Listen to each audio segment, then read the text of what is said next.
Podtacular episode 374, Halo 5 announced for June 10th, 2013.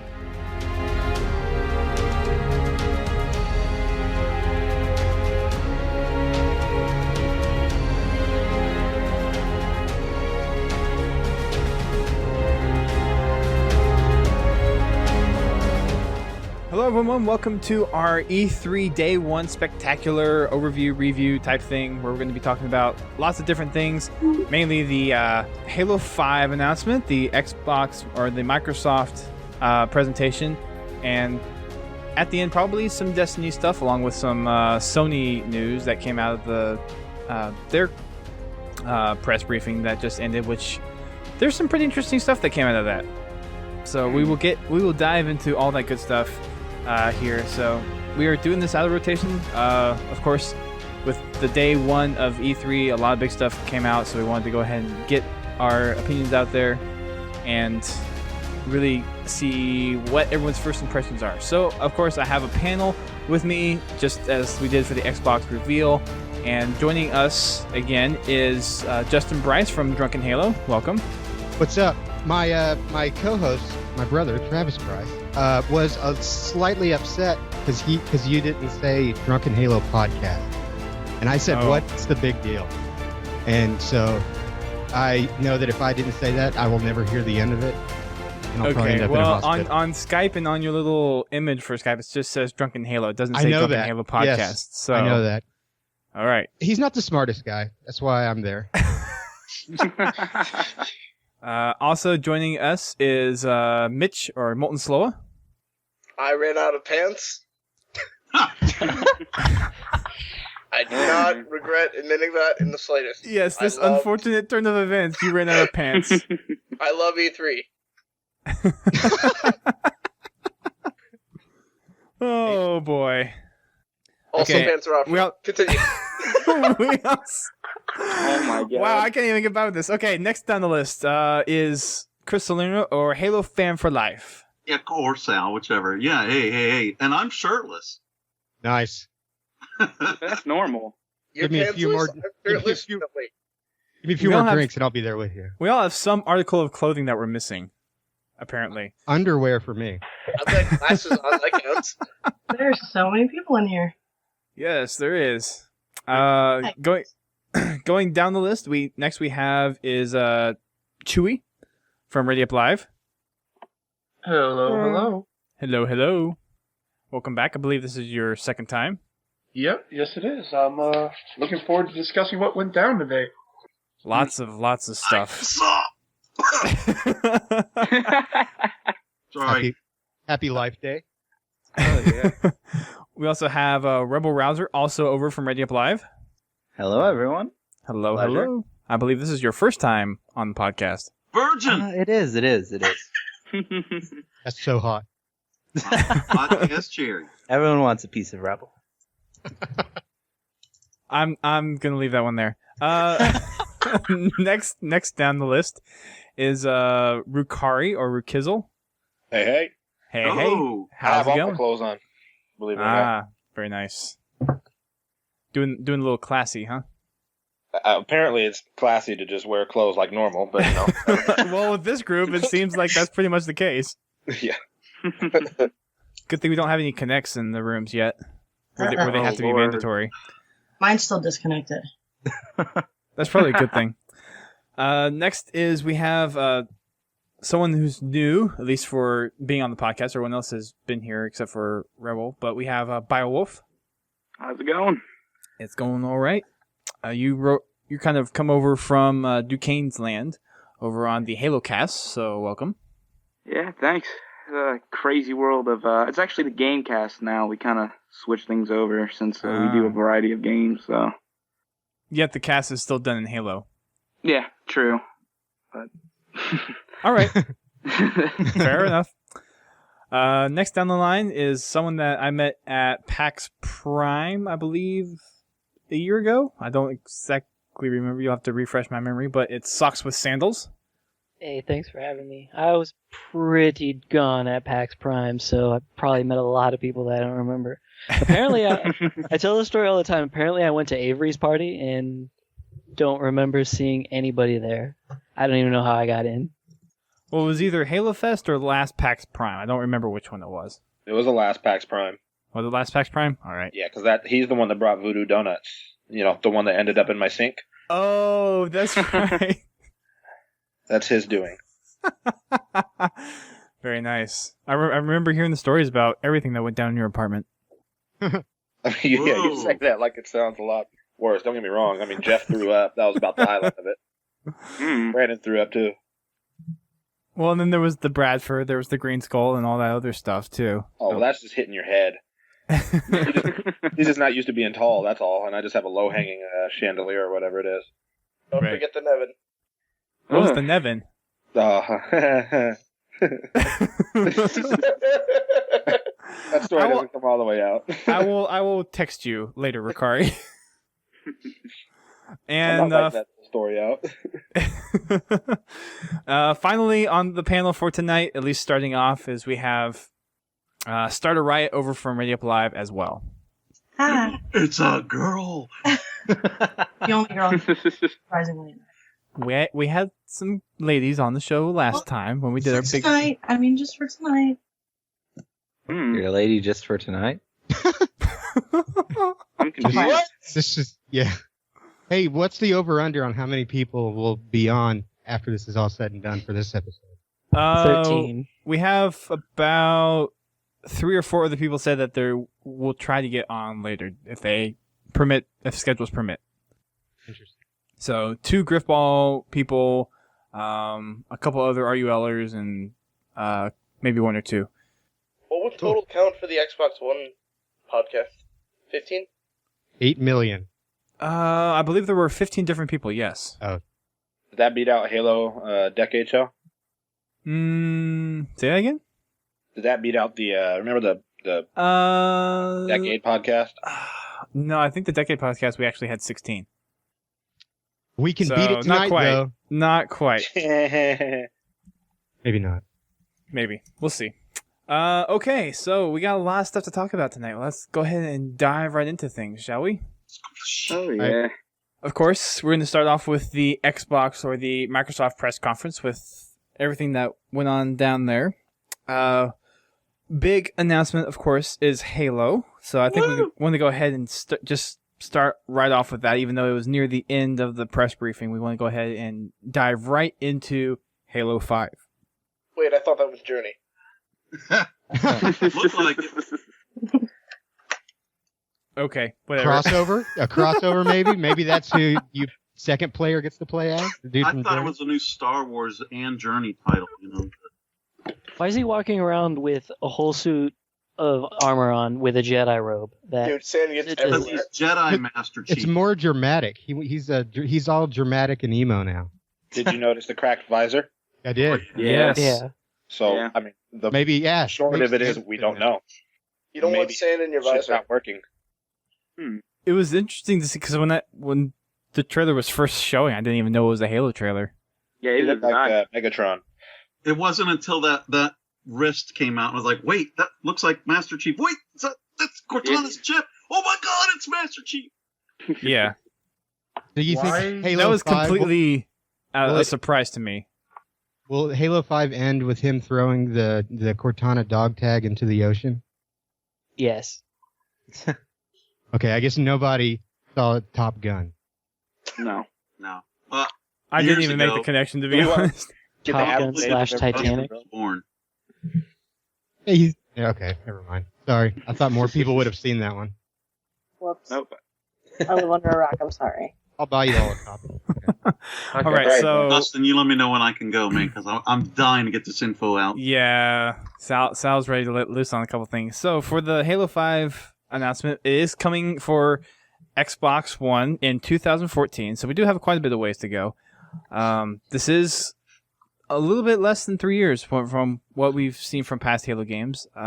Judging from Twitter, it seems like the general consensus is that there's part of the team that got split off to actually work on Halo 5 separately, with the hardware, the dev kits probably going out to studios. So they probably had split people working on Halo 4 and Halo 5. So that's kind of the general feel from Twitter that's going around right now.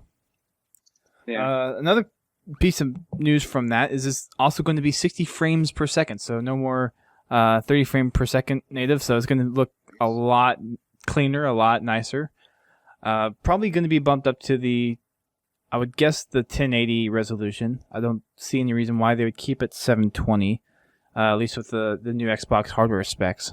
So probably up there as well in terms of graphics. So we're actually getting a solid first-person shooter with Halo in terms of actual graphic fidelity, which is pretty cool. You know what GPU Even though it's going to be running? It wasn't. Rumors peg it at a ATI Radeon 7670.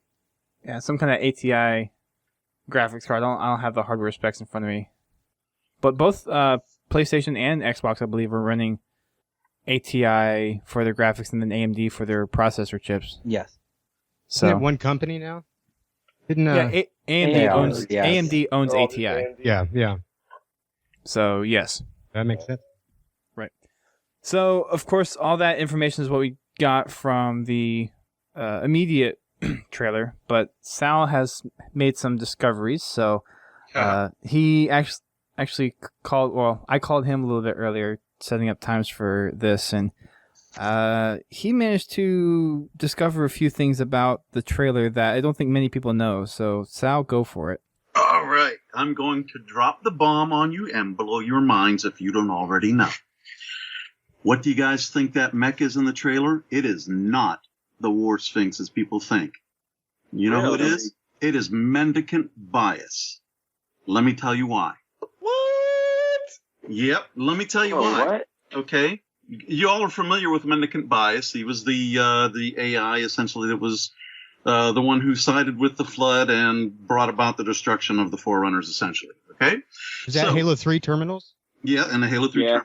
Okay, so check this. Let me get this out, because trust me, you guys are going to be like, well, you're already blown, I'm sure. But Halo Silentium, when you get that, there's a code that you can get for that allows you to download but listen to a video or an audio log through Waypoint. When you listen to this gives you further information about what goes on with Mendicant Bias. Essentially, he wasn't destroyed, but rather the isodidact keeps him alive, but only allows him to have essentially the program of atonement. He's only allowed to think about atonement, okay? So, he was also buried in the deserts on the Greater Ark. What is it that we see in the trailer? That's the deserts of the Greater Ark. Those jagged protrusions that we see, they look like Reach, but they were also known on the Greater Ark. So when this mech, War Sphinx, whatever you think it was, comes out of the ground, it's not. It is Mendicant Bias popping up, coming back, and now Master Chief has gone to him, found him, whatever the case is. This opens up now. Is Mendicant Bias good? Or has he overcome his programming, his reprogramming, that he can only think about atonement, and now he's going to be pissed off because for all those years he's been in the ground. So now we've got a bigger enemy than the Didact because Mendicant Bias brought about the destruction of the Forerunners. Okay? Also, with him siding with the Flood, what else are we going to get back in Halo but the Flood? The Great Think Mind. about all of that. Now, for those that are in the chat right now, I'm going to post a quick link. It's on Halopedia, and it's about Halo Rebirth. It's the epilogue to Halo Silentium. Take a look at that, read it, and you'll see this information in there. But I got to tell you, folks, this is big.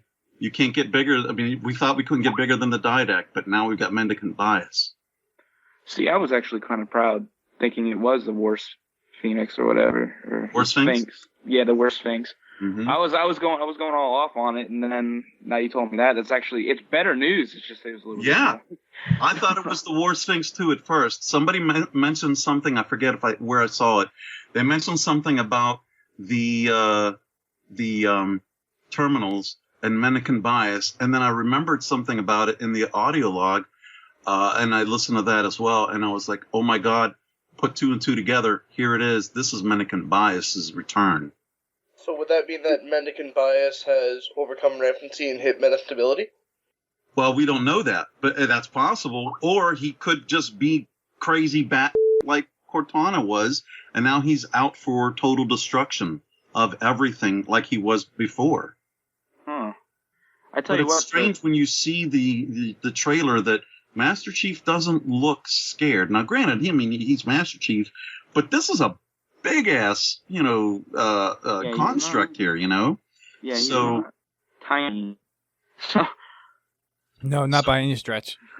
So there you go. I'm sure your minds are blown. Pick your jaws up off the floor, but that's the reveal. Hmm. Brent, you have to say that. Come on. Nah.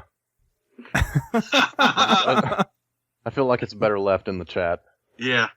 Now, at first, when I saw this, I was thinking, when he showed, when he has Cortana's chip there, I thought, oh my God, is it a War Sphinx, or is it possibly Cortana that has come back and now she's within this War Sphinx? Is Chief going to have to battle her now? But this other story, with it being the Mendicant Bias, this is much bigger than that. And when did you actually just discover all this? Like, just when it happened, or like how far along did you figure out it was? Within probably 10 or 15 minutes, I think. Wow. Afterwards, I did tweet about it, but all I said, and I put it on my blog, but all I said was Mendicant Bias, because I wanted to save it, for later. And knowing, now, when I found out later that Dustin was going to do the podcast, I definitely wanted to announce it here more fully, Right. But Right. It wasn't shortly thereafter, because somebody had posted something about one of the terminals, Mendicant Bias, and I started putting two and two together, and bam! Now I wish I could remember who it was that said that, so I could give them credit to say that they were the one that put me on that train of thought. But and take all the credit. Well, no, apologies. I'll go back through my feed and try and figure out who it was. But in the meantime, woo, heavy big news there. Now, if I'm wrong, I'll be the first to say it, and I'll eat crow. But all of this really fits. Now, I tell you what, Chief knows how to wake up things. He sure. Why are we so silent? I don't know. It's kind of quiet. I was just gonna say something.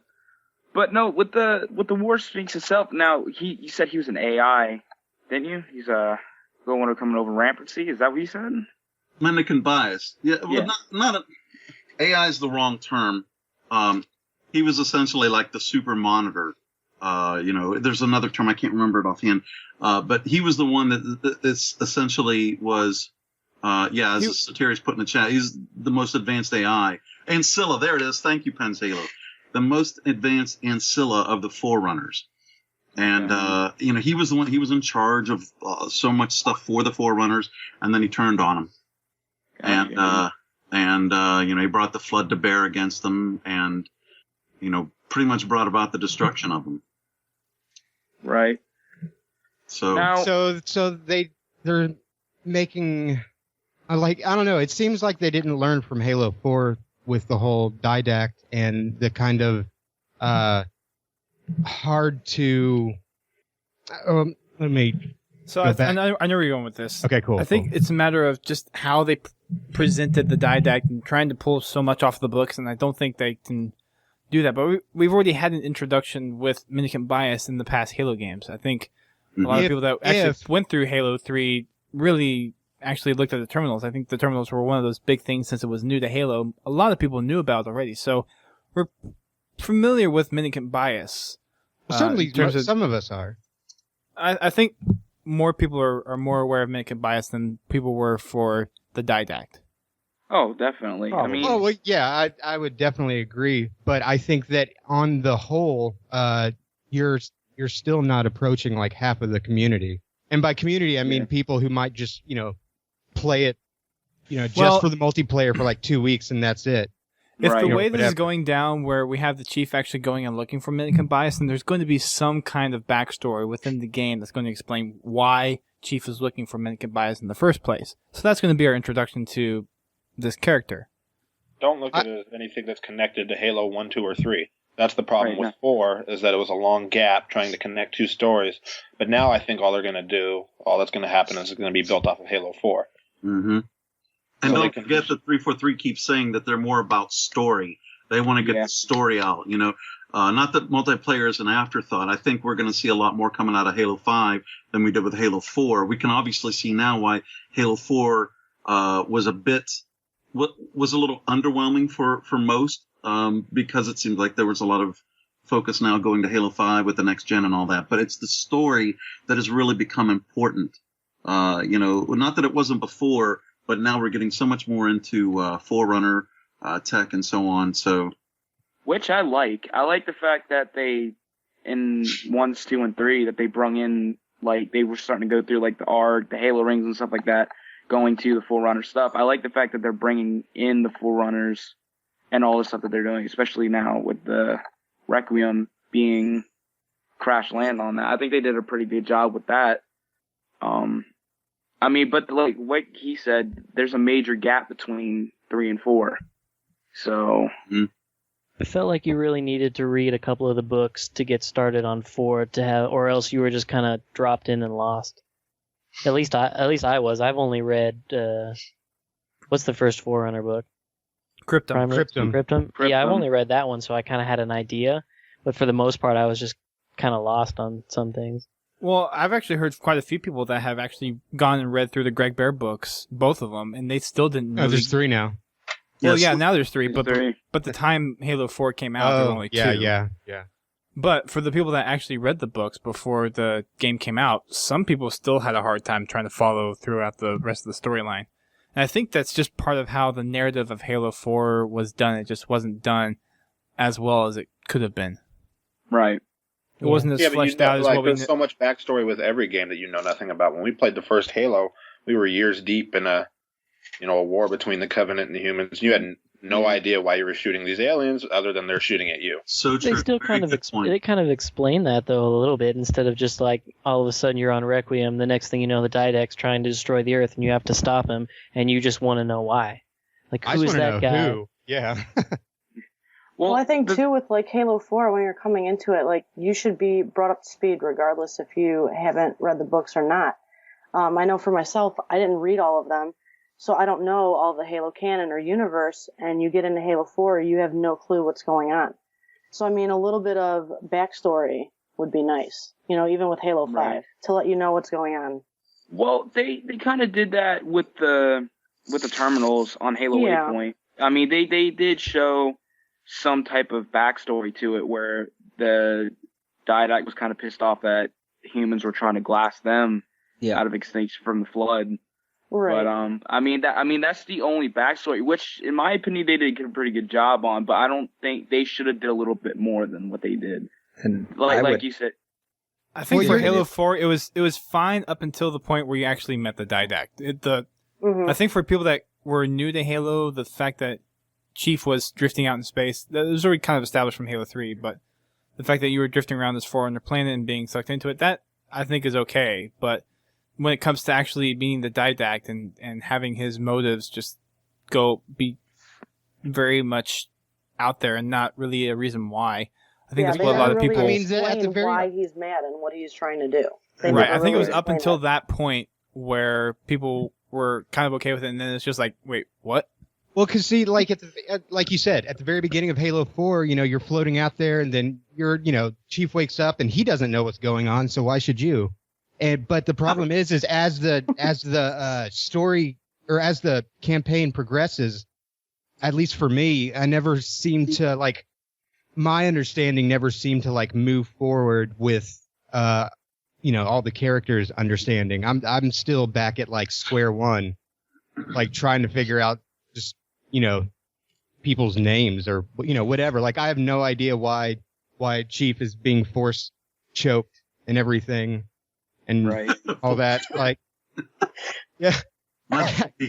I was thinking maybe lightsaber. I don't know, but But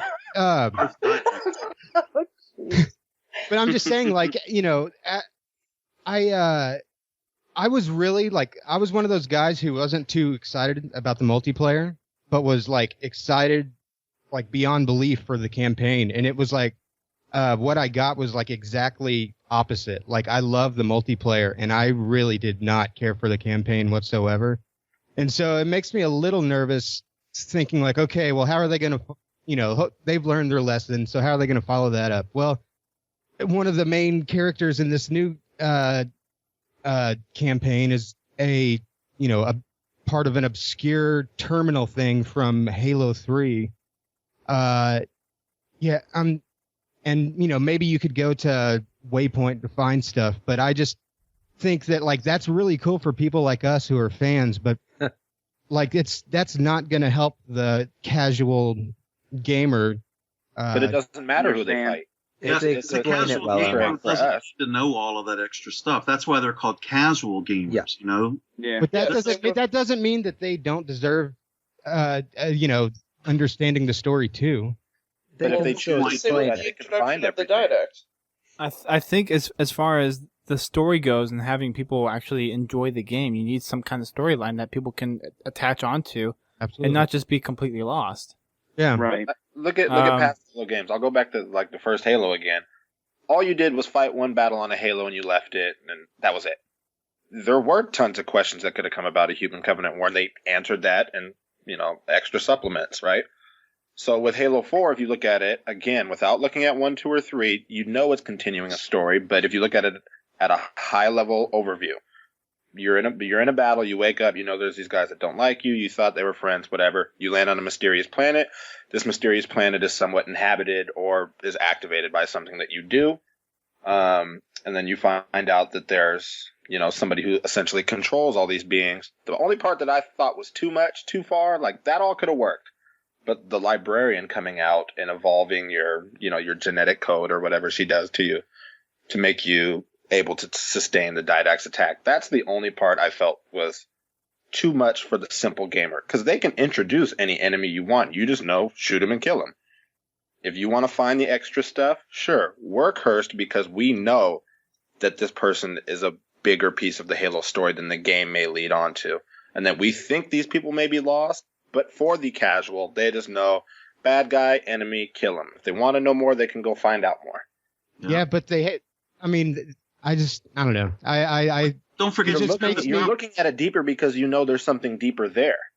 Don't forget the terminals that you can find in the game and then go to Halo Waypoint and check. So there is more to it. You think they know that though? Yeah. But if they know, like, oh, I got to go to HBO. I doubt let me buy a copy of 3. What in the world just happened?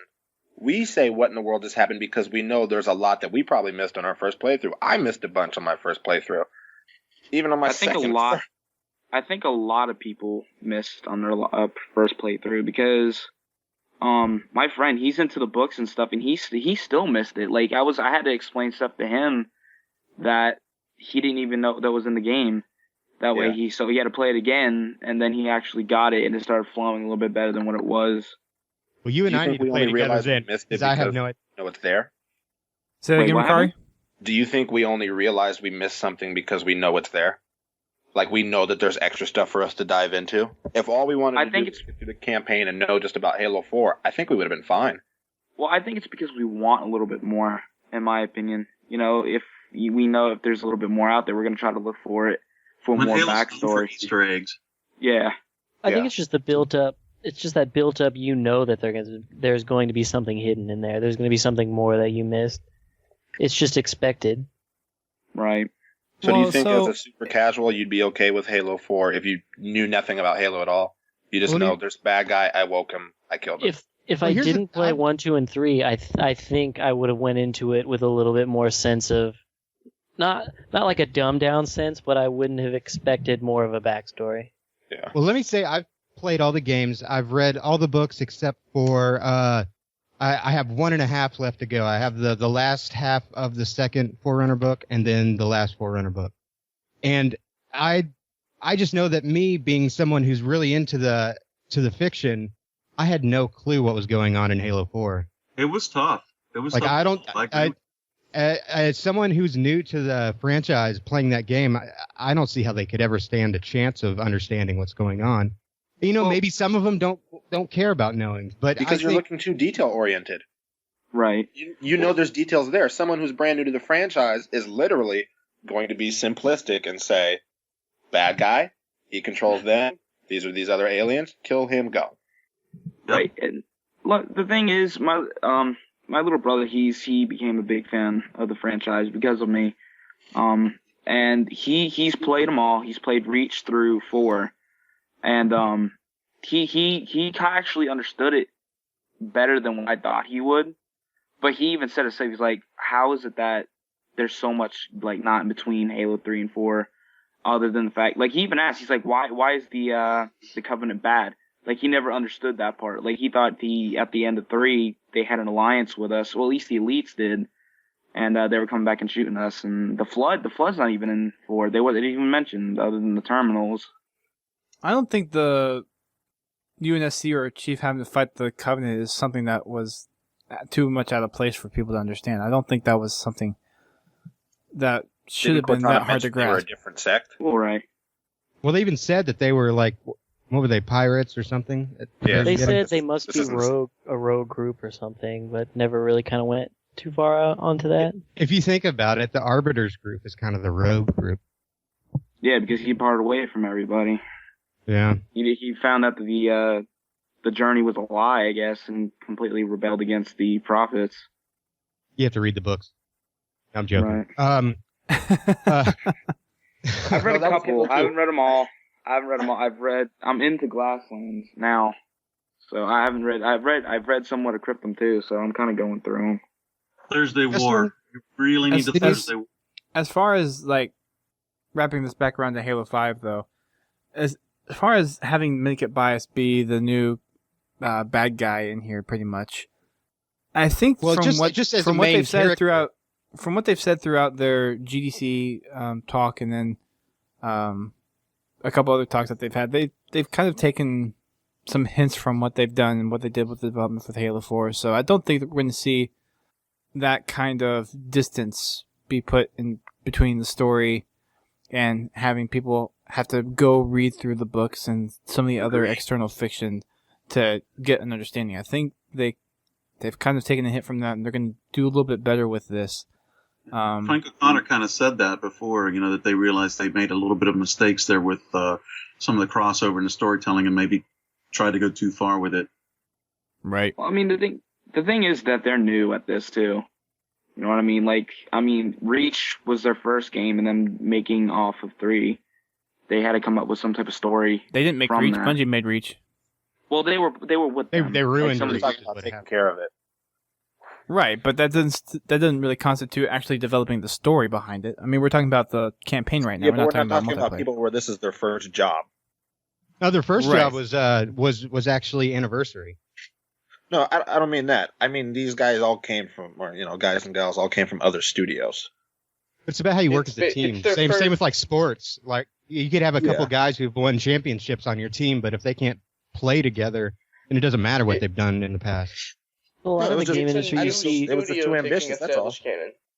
You see a lot of those people bouncing around to different studios, just like you see people bouncing around to different NBA teams. Me? Yeah, there you go. Aren't you a free agent now? No, I haven't been, but I haven't said where I'm going next. I don't think the decision 2013. No, I've already made the decision. He just hasn't announced it. Yeah. Can we guess? Sure, you can guess. I'll tell you how to guess. That's not fair, because I know it, but I can't say it. You know it too? That kills you, don't it? No, I honestly forgot about it until we brought it up. I'm gonna say Bungie, just because. No. Damn it. That'd be cool, though. Good guess. Not Bungie. Not Bungie. Back on the Halo 5 topic, so what do you guys think about Jedi Master Chief? Actually, but it's not necessary. Doesn't bother me. The Force is strong with this one. I just found it interesting that he was wearing a cloak going through. I mean, yeah, and covering all of his Dust head. gets Like he was. everywhere. Well, I'm guessing He was that wearing the hell out of it. I'm guessing that crack in his helmet has some significance where his suit, like the seals, are probably failing or something. So he puts on a cloak because that magically stops his air leaking out of it? No, it blocks. The shields don't protect It prevents low velocity materials. It prevents like sand getting stuck in all the joints and all that stuff. You really want sand in your eye and a crack in your helmet? No, put a hood on. You know, enough sand can break your shield. Jedi robe aside, the trailer kind of gave me a Halo 3 trailer vibe to it when he was just walking up to that cliff. Yeah. It kind of was, yeah. It did. It had a very different feel from how Halo 4 has felt. It's a good different feeling though. Yeah. It's just a trailer. I'm just going to throw that out there. It is just a trailer. It is just a trailer. I'm waiting for the forerunner to say, "Chief, I am your father." Didn't happen. So, was that CGI or was that in engine? Looked CGI to me. Yeah, I can't tell anymore. But then if it's going to be Xbox One, who knows? Because their graphics are pretty good. Technology is blurring the lines, so it's kind of hard to tell nowadays. It's actually making them sharper. Yeah. Sharpening the lines. Now, I think for multiplayer though, you'll be able to get different colored hoods and stuff. Is it a you'll damage also have modifier? Once you graduate from Padawan learner, you can get a battle rifle or something. Yeah, if you go to the cave to make your own battle rifle. What you really do is you take two battle rifles and you put them on both the underside of your helmet. You have a dual battle rifle. Oh, brings new meaning to the word dual wielding, huh? Right. Well, if they brought dual wielding, and then we have jetpacks, Jango Fett anybody? Oh yeah. Oh yeah. Is Cortana Master Chief's sister? Oh my. Whoa. What? What? Is Cortana Master Chief's sister? So are you basically saying is Halsey Master Chief's sister? What? Wait, so is Cortana Leia? No. Wait, that makes sense. Or is Halsey Leia? I don't know. You find all that stuff out in the terminals.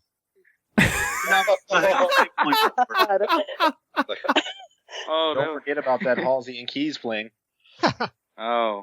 DLC. So is Keys on? Wasn't it someone on this show keeps wanting a Halo dating sim? Yes, that would be Brent. Just saying. Flashback. Brent, you care to speak up to that one? I don't know what to say. I really have no clue. Just yes. Oh boy. All right. I think that covers a lot of the Halo 5 stuff. We definitely jumped into Halo 4 a little bit, but as far as Halo 5 goes, I have one thing. Uh-huh. That music. Yes, no, maybe. Totally different feel from Halo 4. Everything about this felt different from Halo 4, and it felt different in a good way. Like it was going in the right direction. Agreed. Well, did it feel different also to you from the original 3? Like, did it feel just as different from the original 3 as it does from 4 to you? Yes. It does. Had hints of Marty, but it kind of stripped away all of the Neil Davidge. David, I guess nobody knows if he's coming back, but it definitely has that Halo 3 kind of feel to it. It's just, I think, mostly because the visual style is very similar. But in terms of the actual execution of the entire trailer, it seems very unique. But it feels like it's actually been brought back to that kind of epic Halo feel. Yeah. Like the epic Halo feel and you're all by yourself kind of thing? Mm-hmm.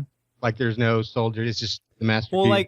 like I didn't know it was the Halo trailer until I saw that Cortana chip. Yeah. I mean, that was good execution on that part. And then the blowback of blowing the hood off of his helmet and then seeing the cracked helmet. I just thought the execution on this was amazing. Like, I was at work. If I was here, I would have been screaming. But, of course, being at work, I had to restrain myself. You had to go to the bathroom to do that. There you I go. scream in the bathroom. Oh, no. Actually, I did go to the bathroom right after it. Oh, there you go. Ooh. Not to go scream, but yeah, to on take an care of business. unrelated note, I certainly don't. I'm certainly not tracking your phone with its GPS or anything like that. Connect. This yeah. You're beta testing the Kinect, and I'm beta testing the creepiness of the Kinect. I'm beta testing you. I like this list of burn centers in the United States on Wikipedia that someone put in the chat. That is so terrible. That was Slowa. Slowa. Is it gone, really? Yeah, it's gone. Oh, no, it's not. I took a screenshot of it. Yeah, I'll take a screenshot too. Of the second one? I don't know. The other one that I put in the Skype chat that I'm not going to read out loud. University of South Alabama? No, that's... What? No. Whoa, what? No, Slowa put a link in the Skype chat. Oh, in this... Okay. Oh, God. That's so terrible. That's bad. We'll get to that in a little bit, but yeah, it was pretty bad. As far as the story from Halo 5 from the campaign, do we want to speculate on that just a little bit before we talk about some of the other games? Like, do we want to think about what else we would see in the campaign? I think if we don't see the Flood in Halo 5, we'll definitely see it in Halo 6. I think, I've said that. I said that before Halo 4 came out. I'd love to see the Bolt. I'd love to see the Bolt shot play a more prominent role. Oh my God! You must be shot. Is that that's a joke, right? Not drunk. I think it's a starting weapon in campaign. I think it's the only weapon. You only get the bolt shot. Defend yourself against the sand. Yeah, that's the only. You guys. The only weapon Chief could scrounge up in his cool robe. Yeah, he's hiding it like a gangster would hide it. Oh my God! What if you could dual wield right in his belt? Shots? Yeah. Oh, God! I mean, you know what you call that? Call that heaven.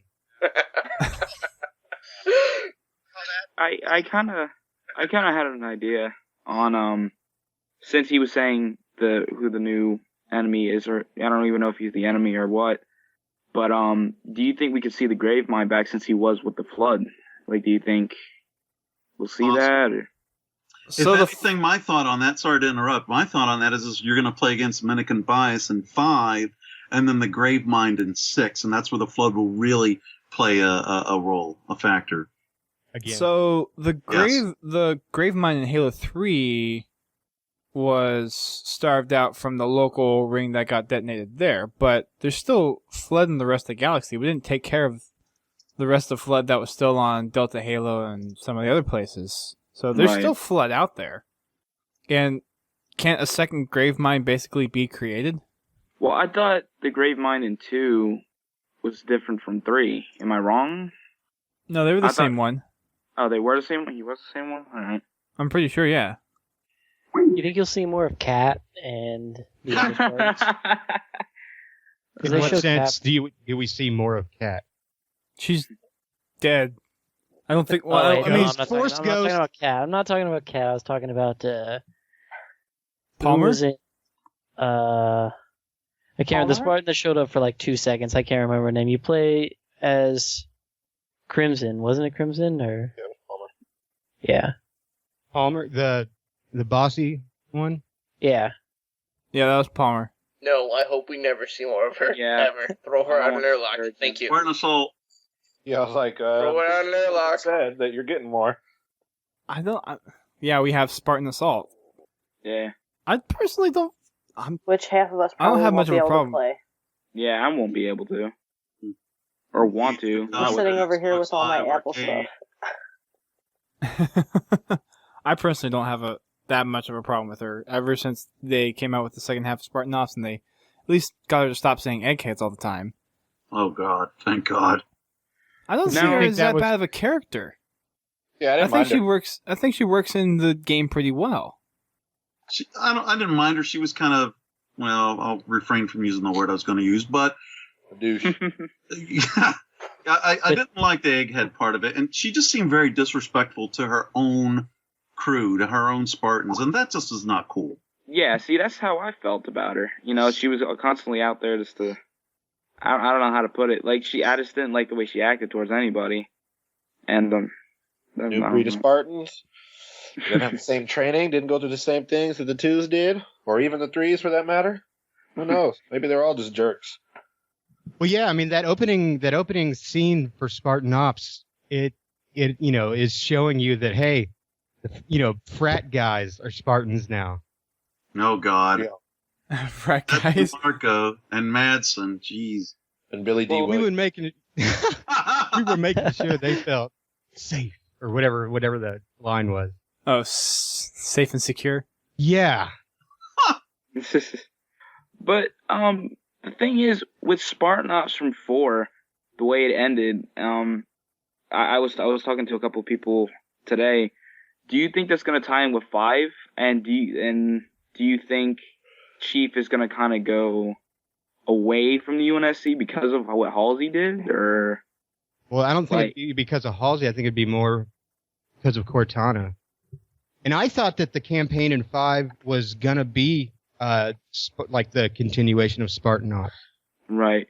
Well, no. What I mean is with UNSC killing or trying to kill Halsey.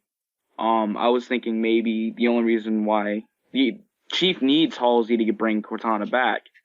And what I was thinking was, since the UNSC went against Halsey and Chief needs Halsey, I was thinking maybe he kind of went rogue and kind of went against the UNSC and is trying to find Halsey with the Covenant. That's just a thought. That's a theory in my mind. Yeah, that's actually. Do any of you guys know if Chief knows about the Halsey situation? Well, no. It's after, right? Yeah, that's. Oh yeah. I guess you're right. Yeah. Huh.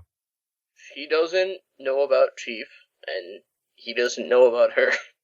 Well, no, she knows. Halsey does know about Chief. She's the reason she kind of blew up at and smacked what's his name in the face because she didn't let her know that Chief was alive, and they found him. Yeah, she hacked into what was the AI name again? Morden? Roland. Yeah, and overrided AI stuff, and was able to get into the files. He was like, Chief's alive? I'm sure y'all know what I'm talking about. I'm sure y'all Yeah, I know exactly what you're talking about. Go on.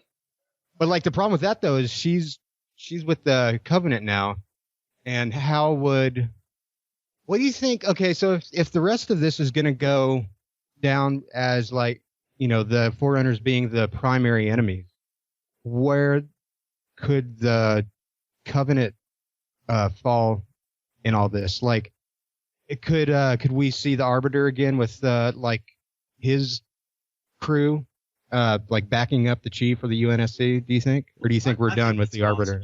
As I mentioned before, with the idea of this possibly being or likely being mendicant bias and his affiliation with the Flood, if he brings the Flood back in, then the Covenant, remnants thereof, rogue, whatever you want to call them, are going to have to unite with humanity to battle the Flood, because the Flood will destroy them all. It has no compunction about who it goes after.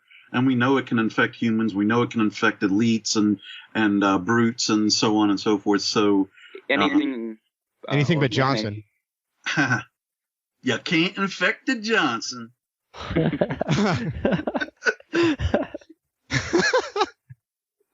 take that challenge. Awesome. I love that. Find me Johnson at PAX. We'll see what happens. Well, yeah, I don't. If they did that though, that's just. I think that mirrors the original Halo story a little too much. Well, I mean, like we're having to team up to beat them again. I thought we already beat them again, or beat them already, rather. Well, I mean, we were already fighting the Covenant again in Halo 4, so that mirrors it again. So, I don't see it being a big deal. I mean, it's a little bit of a repeat of the story, but, this time if you're going against Mendicant Bias, an actual Forerunner construct, that's a lot more powerful than just the Flood on their own, and with him having all the knowledge of the Forerunners behind him, we're going to see more Forerunner tech. Hopefully they'll bring in those other 3 Forerunners. If you guys didn't know, there were supposed to be 6 Forerunner types. Is this from the books? No, this is from pre-Halo 4 launch. There was actually going to be 6 Prometheans, 6 different types of Prometheans, but they didn't make the cut. They just didn't have the time, I guess, or whatever. Since they had so much trouble defining what the knight was going to be, they didn't finish up having. They were going to have a king, queen, and a pawn, and I believe the pawn ended up turning into the crawler, but they still had something else in mind too. So if Mendicant Bias now, if this is who it is, who I believe it is, comes into play, we're going to probably see more different types of Prometheans and other Forerunner tech. So a rehashing of the story, so to speak, bringing the flood in, I don't think it'll be a complete rehashing. It'll just be another part of the story that's reminiscent of what we know from the classic Halo trilogy. Well, with the Mendicant Bias, since he was with the Flood or whatever, do you think we'll see more advanced Flood in Halo 5? Like maybe something that he was hiding or something of that sort? Those pure forms were annoying enough. Well, and then you also have to think there, with Mendicant Bias being on the Ark, and that being where a lot of the seeds of beings, not just humanity, but where, all these different creatures were being kept before they were, repopulated back to their homeworlds. Likely some of those beings are still there, and it could be a whole bunch of other races that we've never seen before. So they could be infected with the flood. Or Mendicant Bias could turn them, their whole selves, against humanity and, not necessarily the Covenant, but against humanity, since that's who the Forerunners were against in the first place. There's a whole lot of options that are opened up with this, though. Definitely. All right. I think that covers a good amount of talk for Halo 5, at least for now. I like Halo. Oh, we all love Halo. That's kind of why we're here. So let's never agree to talk about this. Or, no, agree to never talk about this until Halo 5 comes out. Yeah, that's not I'm happening. good with that. That's not happening. What do you mean? On a Halo podcast about Halo, about the Halo universe. Yeah, good luck. All right, so let's get on to some of the other stuff that was talked about during the Microsoft press conference. So, first thing that they showed off was Metal Gear Solid 5. I thought it was a movie. Yeah, me too. I honestly had never been really interested in the Metal Gear Solid series at all, but watching that, I guess, CGI short, or that film, I was freaking hooked. Like, I'm really interested now to see what this game is going to how it's going to come out. I haven't really had any. I mean, I've heard of Metal Gear Solid before, but I've never played it. But now I'm really interested. I've never had any interest in the game, but this actually kind of got my attention quick. Like, the story seems very. I want to say different, but it's not. I don't really know how to put it. It looks interesting. Yeah, it was something that caught me a little by surprise, and seeing that as an opening was pretty nice.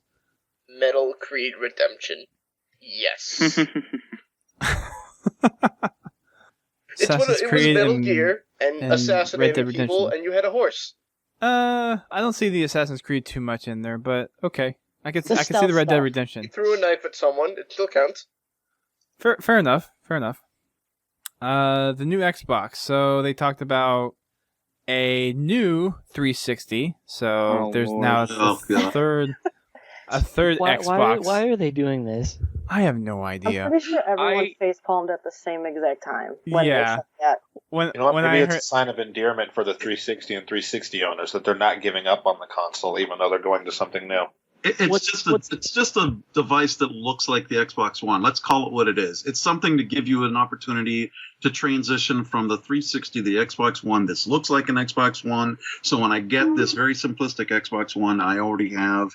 But I already have a 360. Why do I need another 360? And I mean, it's just ridiculous because it's the inevitable that the Xbox One is going to be the new console eventually. Maybe not this year, but soon. So what's the point in buying another Xbox if you already own a 360? Well, I have a name or price for the new one. 200, I think, for a 4 gig, and then 300 for a 250 gig. What? So if anyone is selling an Xbox 360 Slim, please contact me on Twitter at Molten Slowa. When half to 3/4 of your games are being announced on the Xbox One as well as the 360, what's the incentive for me to buy the one? Right. And not to mention all the games. You're not going to like this. Go on. Oh, the other stuff in there. The other stuff that my TV, Blu-ray player, computer already do? Yep. Right. Unlimited plans. everything that they announced spoke to me, and I troll you not, every single thing. But yeah, consoles need to go away from trying to be just consoles. Look at the Nintendo. It called itself an entertainment system. Finally, there's something that actually is an entertainment system. Gamers don't like change. That's totally fine. May not be for them. I'm not saying that Microsoft did something right or wrong. I'm just saying it's different. It is a change. Well, I mean, I don't get Luckily, what's wrong with having the entertainment stuff in there. As long as it can still play games, what's the big deal of having the extra stuff? It's a bonus. It's $100 more. How about giving us an Xbox One Lite so I don't have to have all the other crap that I already have elsewhere? But the lights always get phased out. Look at the Xbox and the Xbox Pro when they first launched. Nobody wanted something without a hard drive. The 60 and the 20 gig models of the PS3. The lights, sure, they try and go that way, but who really does that? Who buys that? People that don't have money. You have to think of it as a future investment. If you're getting it, it's going to last you, hopefully, I would assume, a long time. Yeah. Right. Now, I have a thing with that is, what about the Kinect? You guys think the Kinect with the One, and I know we're going off topic, but do you think the Kinect with One has to be included with it, or do you think we should have an option to buy it or not? Oh, it's being included. You have to have it. Yeah. Well, no, I'm saying for $500, it better be included. Well, no, I'm not saying that. I know it's included, but do you think that we should have it, because in order for the Xbox to work? I would never use it. No, it doesn't matter if you use it. Kinect has to be plugged in order do you think for the you should Xbox get... One to work. Yeah, it has to be plugged in. The console as a whole. Yes, it should absolutely be included. What's the question? I'm not really understanding. What he's saying is, do you think you should have the choice in being able to purchase the Kinect or not? We're used to that right now, and we're spoiled with that. But for these developers and the games that they're making, they already know what they have to shoot for and the bars that they have to hit. And then it doesn't become that two-sided. I mean, we had this discussion with Halo. Why should I have to own a Kinect, in order to get these things or do this thing or to access the library? They just nixed that, nixed it quick. It'd be nice if we didn't have to have Kinect, that'd be great. I mean, PlayStation doesn't have that kind of a feature, right? So that means developers do not have to develop for a Kinect-based game. If they do, then it's going to be either a Microsoft exclusive, or they have to develop a divergent path for their own same game. That's true. Yeah, but it doesn't seem like it's also a downfall to the Microsoft games. I mean, look at how many more exclusive games are on Xbox than PS4, so obviously it's not that big of a deal to the developers. I truly feel that the Xbox One is going to either live or die by the Kinect. I think that the Kinect is so integrated into everything about this system that it has the very real potential of either making it a huge success or a tremendous failure. Creepers. I've never been a fan of things like Kinect or the Wii. It's just, I don't want to sit by myself on the couch moving my hands, and it's just too much work. It's too much work dancing around to make my Xbox work. I mean, if I had a party and there was a bunch of people over and we were playing Just Dance, sure, yeah, no problem. But hey, look, I'm not gonna lie. Granted, the Kinect right now sometimes when I play Xbox, I don't want some creepy ass Kinect looking at me. All right. Yeah. That's why mine's turned around.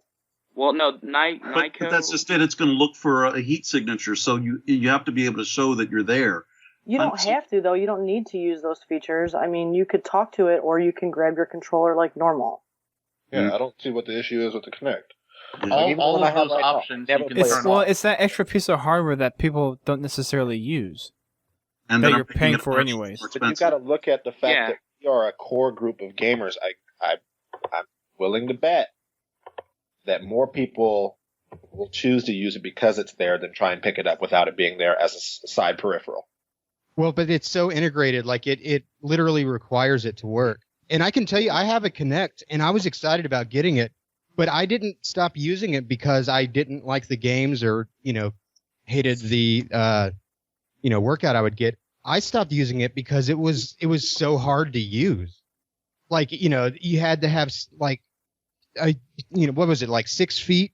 Well, it's better now. Space. I mean, they've improved on the hardware now with the newest Kinect. But well, I hope so. But I think that is one of the reasons why Kinect seemed like a huge success at first. It broke all kinds of records, but why it kind of fizzled is because, I mean, like in order to get tired of the working out and, you know, like, oh, I'm so tired.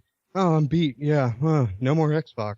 Like Microsoft didn't even give a lot of people a chance to get there. They, you know, couldn't get past we can't get it to work. Like I can raise my right arm and it can kind of see it, but not my left arm.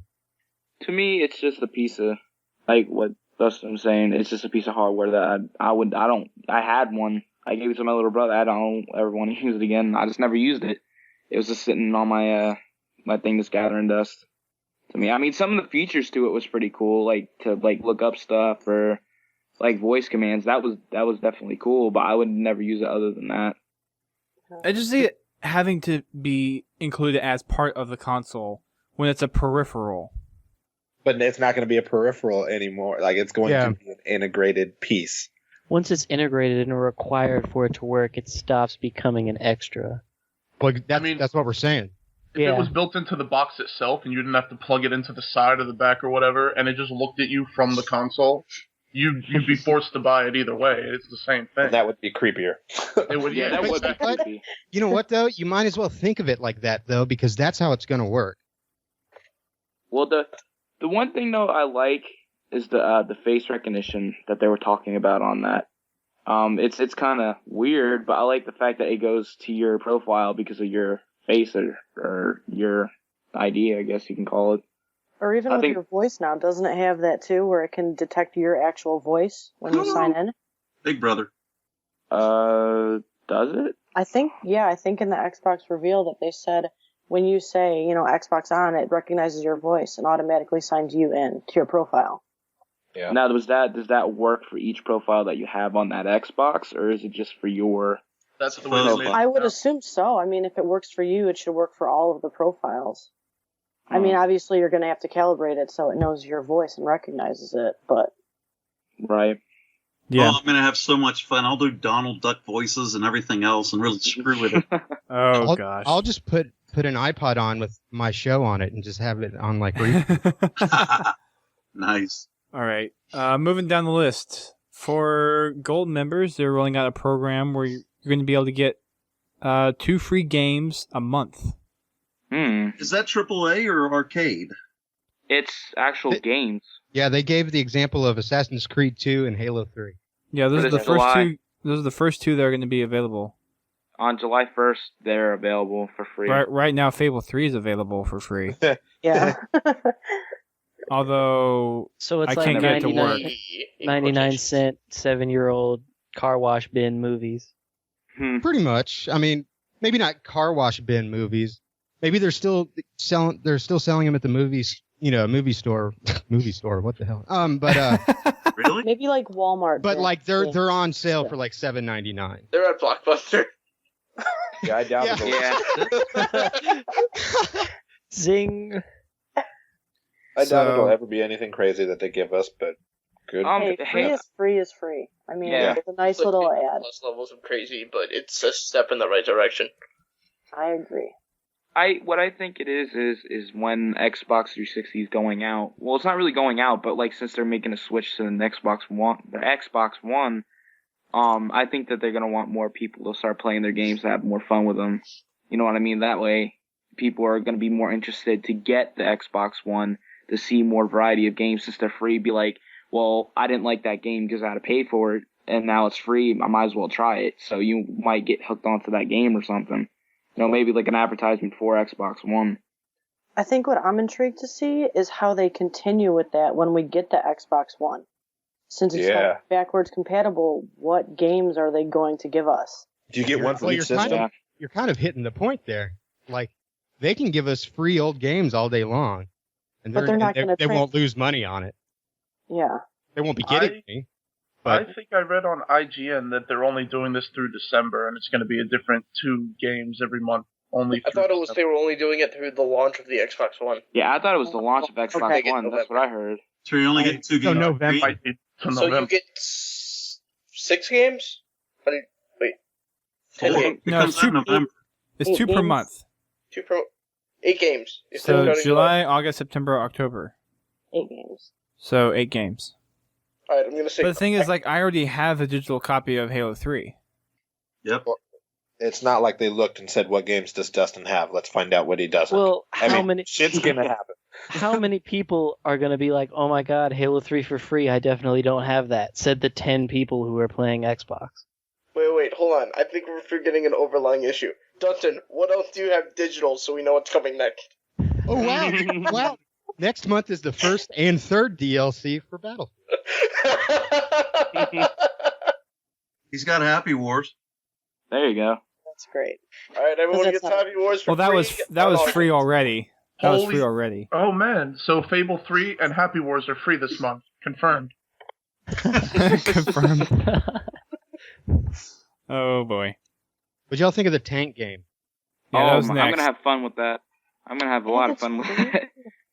So they were giving out game discs at PAX East last year, and I still have mine. I never installed it though. For what? World of Tanks, Oh. the game you were just talking about, which is next on the list. Well, now you can install it on your Xbox with There you the go. Xbox Live. I'm very confused on how they're going to allow free to play on Xbox. Is Why? it Well, why are you confused? because well, Are you just- Well, World of Tanks was free for the PC. it's free, but it's microtransaction based. Oh God, that's not free then. Well, That's free. That's It's still you have to put some really, really dark, it's paid bold to win, scare basically. quotes around that. Yeah. I mean, I have Team Fortress Free. 2, and I don't participate in any of the microtransaction stuff on there, and I have a good time. How That's old not is on that Xbox. game, Dustin? And I'm not being facetious. I'm curious. Probably 6-7 years. Okay, Is it that if old? you look at a lot of the games now that are microtransaction based, that you got to put a crap ton of money if you really want to get the good stuff. Otherwise, you have to put a crap ton of grinding out all these different missions and challenges and everything else just to get the same stuff when you could easily just spend $5 or $10 and buy it through microtransactions, and that's how they're going to hook you. Sorry. Yeah, But see, if you don't grind it out, you're not gonna look as skilled as other players. You're not gonna be able to battle on their level because they're gonna have better weapons, better armor, better whatever. Whatever game we're talking about. It's just But you just are choose you whether to really- pay with your time or your money. You have the option. That's I mean, right. honestly, who cares though? It's a free game. You're getting something for free. Enjoy it for what it is. Yeah, Unless it's pay to win, in which case everything's stacked against you. Yeah, Then but don't, you don't don't play the Then you game. don't play it. I mean, It could be I won't. Then if it God, I'll be broke, over here in the corner. 2 weeks and you're done. I can't believe someone's rejecting something for free. Oh, you know that there's going to be people about some of the games that I'll going to bitch be about getting. it. It's all good if it's free, but they end up being throwaways. Then you play for a couple weeks and you're done. So If okay, you they give played it it free all. for that month. That's good. You play for the month, you're done. Goes on something else. Yeah, but it's free. It's a free experience. It's like going to go see a free movie, even though it could be crappy. It's a free movie. Well, Something yeah, but there's no microtransactions. It's not like I have to buy popcorn. You go buy popcorn. Better. Yeah, you go buy But you don't popcorn, have you go to buy buy the soda. items Those are either. microtransactions Those are all if you go to the optional. movie. Yeah. It's also optional to use the bathroom afterwards. Like you said, you might not look as good as the other couple that does have popcorn. You look It's cheap. It's like Pete the Duck was saying yesterday. We should just put microtransactions in toilet stalls. You want 4-ply? $1. Hey, I'd pay. One time I was in Mexico. They already have put microtransactions in bathroom stalls, haven't you? Never mind. Yeah. Well, no, I was going to say whenever I went to Mexico a long time ago. It wasn't like anything hardcore. But Cancun. Don't worry. But there were tons of All right, places kids, where time for like bed. you had to pay like maybe $4 or $5 American dollars, as they say, to use the bathroom. Wow. Really? So yeah, I mean, this game is essentially like Cancun. Will they clean bathrooms? Yeah, You have to pay to poop? you gotta pay to play. No, somebody must have been messing with you. I know. Oh yeah, only $5. There's a $5 cover charge for pooping. I'm gonna tell you I right said now. that there. Hold on. Here, I for free. swear to God, the thing you put the money in, some guy had like a hat sitting on a stool right by the men's and women's doors. Is this before Put your money in a hat. Do what? Taking advantage of you. Oh, well, of course. Before I you have go, to look this up now. and you better hope that you get it all out, or else you got to go in there and pay again. What happens if? Never mind. I learned a very expensive lesson that day. Whew. It sounds like you got hustled. Yeah, man. Yeah, it sounds like you got like ripped off majorly. It feels the same Wait, so to then play why wouldn't pay you to just play take the game. shit in the hat? Do what? Squat on the hat. It might have. I mean, oh my for God. all I know, that I was in a foreign country, so maybe I didn't understand that. Maybe that's what I was supposed to do. I don't know. Oh, that's great. I'll Wikipedia that and let y'all know. All right, there you go. So, I feel like Wikipedia would be the wrong website. Yeah, go to Yahoo. Yahoo's better. Try Twitter. Twitter? Twitter? Yeah. Either Twitter or Tumblr. Take your pick. I'll search Alta Vista or Lycos. Oh my God. You could Way to use show your age. 65 years young. Oh, Not I'm that sorry. Yeah, I'm not that old. I haven't heard Alta Vista or Lycos ever. You know? If I ever have two dogs, that's what I'm going to name them. Wait, Yeah. one of them had the dog as a mascot. Is that right? Is that Lycos? Lycos. Lycan. Maybe I'll name the other one Ask Jeeves. Remember Dogpile? or Dogpile. Yeah, I was just gonna say that. All right. Sorry. Yeah. Next topic. Yeah. Next Travels topic. with Justin. Okay. This was a little more along the lines of animation style stuff, but it's Max: The Curse of Brotherhood. The Curse of Brotherhood. Yeah. Which one was that? That was the animated type one. I must have gotten up to get something to drink whenever they were doing That that. was the little kid jumping through the the little Pixar thing, portal. right? Yeah, the Oh, Pixar. like the kidnapping looking and the one. child torturing. Yes. Yeah, the one brother was like wishing away the other brother, but then it actually happened, got wished away in some dimension. Now he's chasing them back. His little brother's getting electrocuted in an electric chair. Yeah, there you go. Yeah, that one. That game. Great kids game. Just whip your little brother to go and there you go. Hey, don't mess with me. I'm gonna do this to you in real life. Yeah. Find a kid. Step 2, put him in front of that game. Step 3, profit. It's a single player game. Oh, is single player? Oh. Well, no, because your brother is taken from. Oh, yeah, true. Oh. Well, maybe your sister comes in and starts whooping you. No, it's not smacking the crap out of you because mom and dad's giving her hell because something happened to the little brother. Well, that's the sequel, or maybe DLC. Yeah, all right. There you go. There's the Day 1 DLC. Oh, Exclusive goodness. Sifter. Oh, geez, Capcom? Yeah. Annoying system. Next on the list was Dark Souls 2. Ooh. I'm actually looking forward to it. I played Dark Souls for maybe 20 minutes, and I liked it.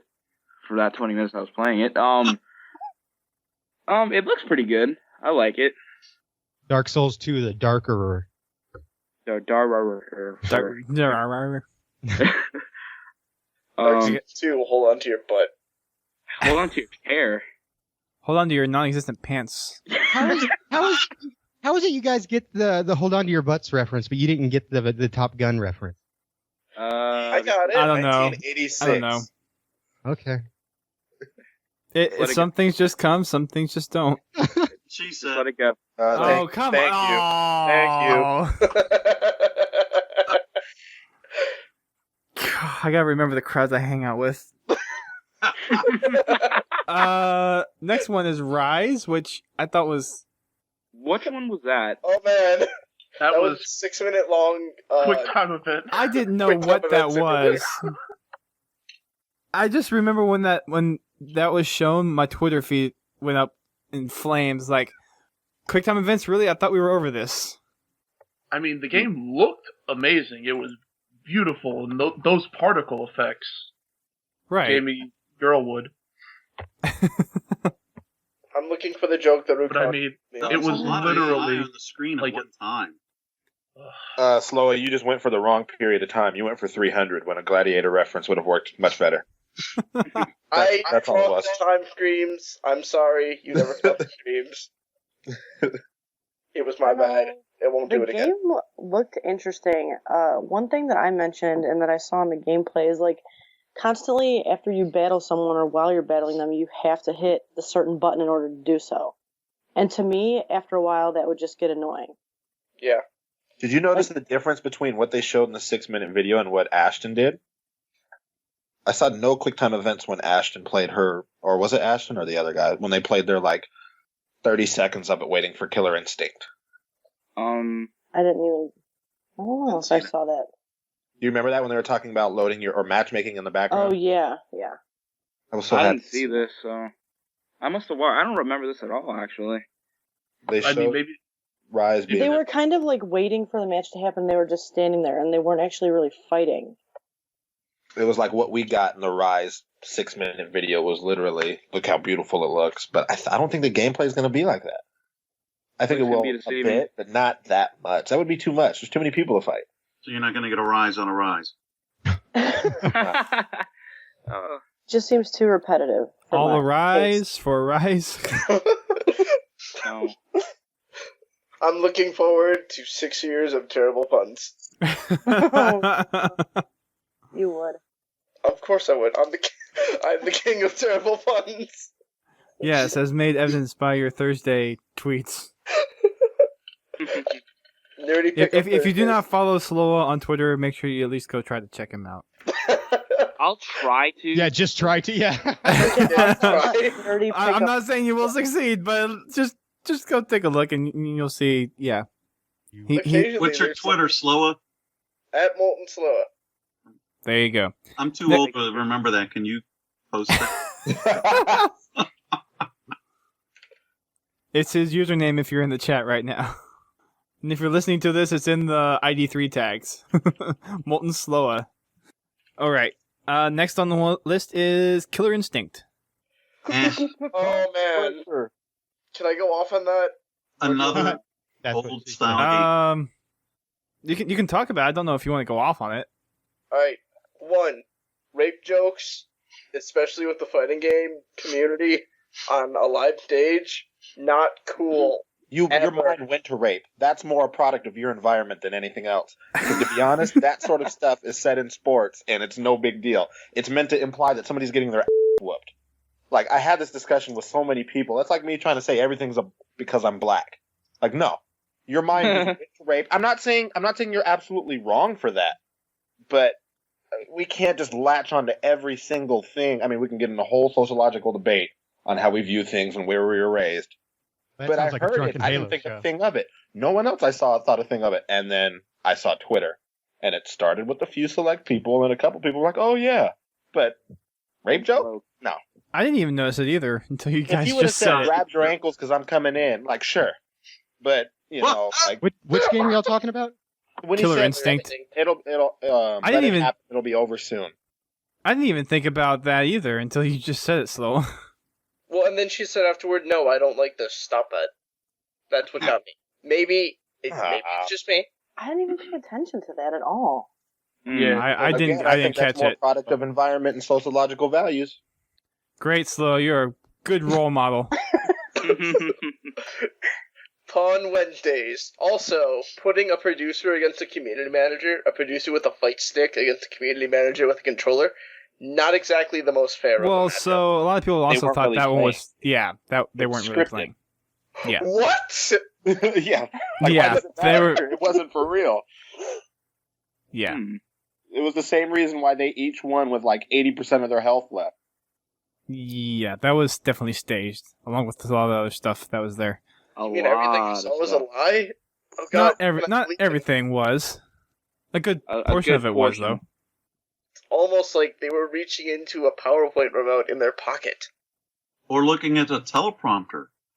Well, at least they have teleprompters at those things all the time, though. That's not. They showed it. When Ashton won, they wanted to go over the Twitch stuff. Then they wanted to broadcast that. So of course they were going to let her win the second one. And of course, what's the perfect setup? Make it look like a rematch, the second round. Well, and that's not actually Twitch broadcasting. That's just a... Oh, I know. But what I'm saying is they wanted to go into that.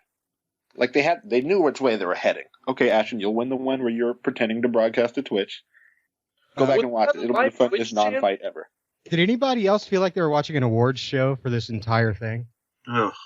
And now, the senior vice president of marketing, John Douchebag. And then the music. Count how many times they say the word exclusive. Like, any of us care. Yeah. And they awkwardly wait for the approval of the crowd. Yeah. And then whenever the crowd starts to be into it, they'll stop everything and go, yeah, you can clap, yeah. Yeah, you can be excited. I'm excited about that. we'll hit the crowd appeal stuff here within the next probably 20 minutes or so. Okay.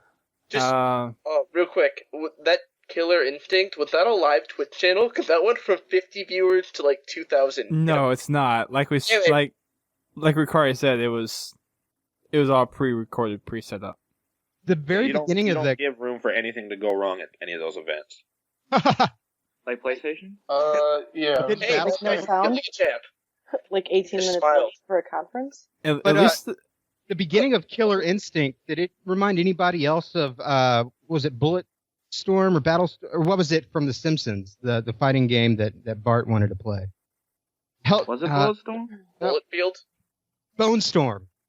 Bone Storm? Tell your parents, buy me Bone Storm or go to that. hell. Yeah. I heard of Battlefront. No, that wasn't a Simpsons thing. I don't know. Okay, that's just...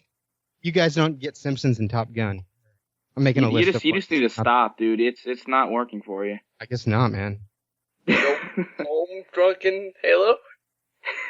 Do what? Go... You're drunk. Go home. No, stay here. Oh, alright. Anywho, I don't watch The Simpsons, so... What? No, I watch Family Guy, that's about it. Think of Killer Instinct. I personally don't care. I can't wait to play it again. That's pretty much what it comes down to. Very nice. Next one on the list is Sunset Overdrive. Borderlands. Kinda.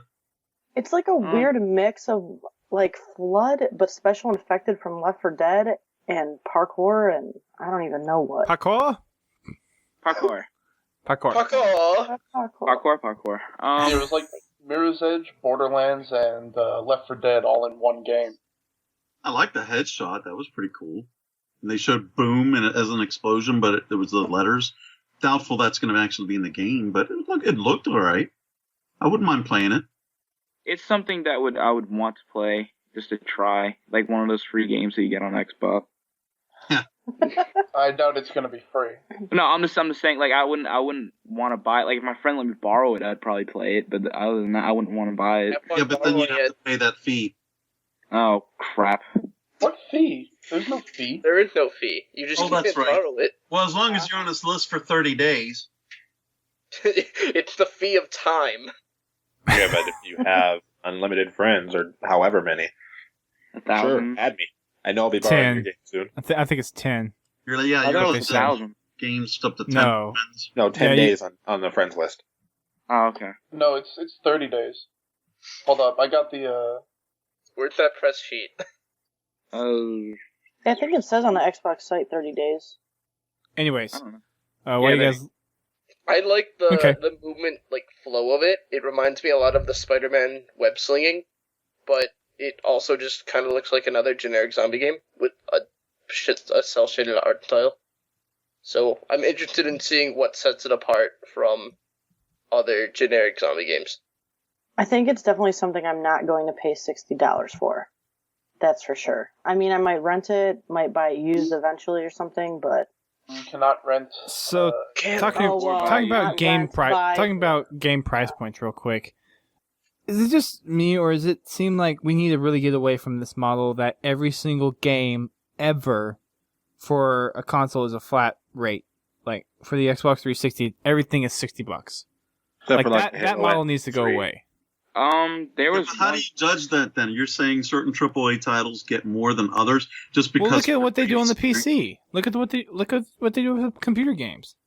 It's happening, but it's not happening in the way that you want it. I'm assuming you want it to go from $60 down, correct?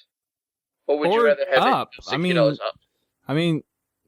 I would like to see it go. I would like to see for certain games it go down. Like I think for something like Assassin's Creed, like if you're talking like Assassin's Creed 1 where it's a single player only, that should not be $60. That should be something more like $40 or $45 on retail. So it's the criteria of what the game actually allows for that would be the price of the game.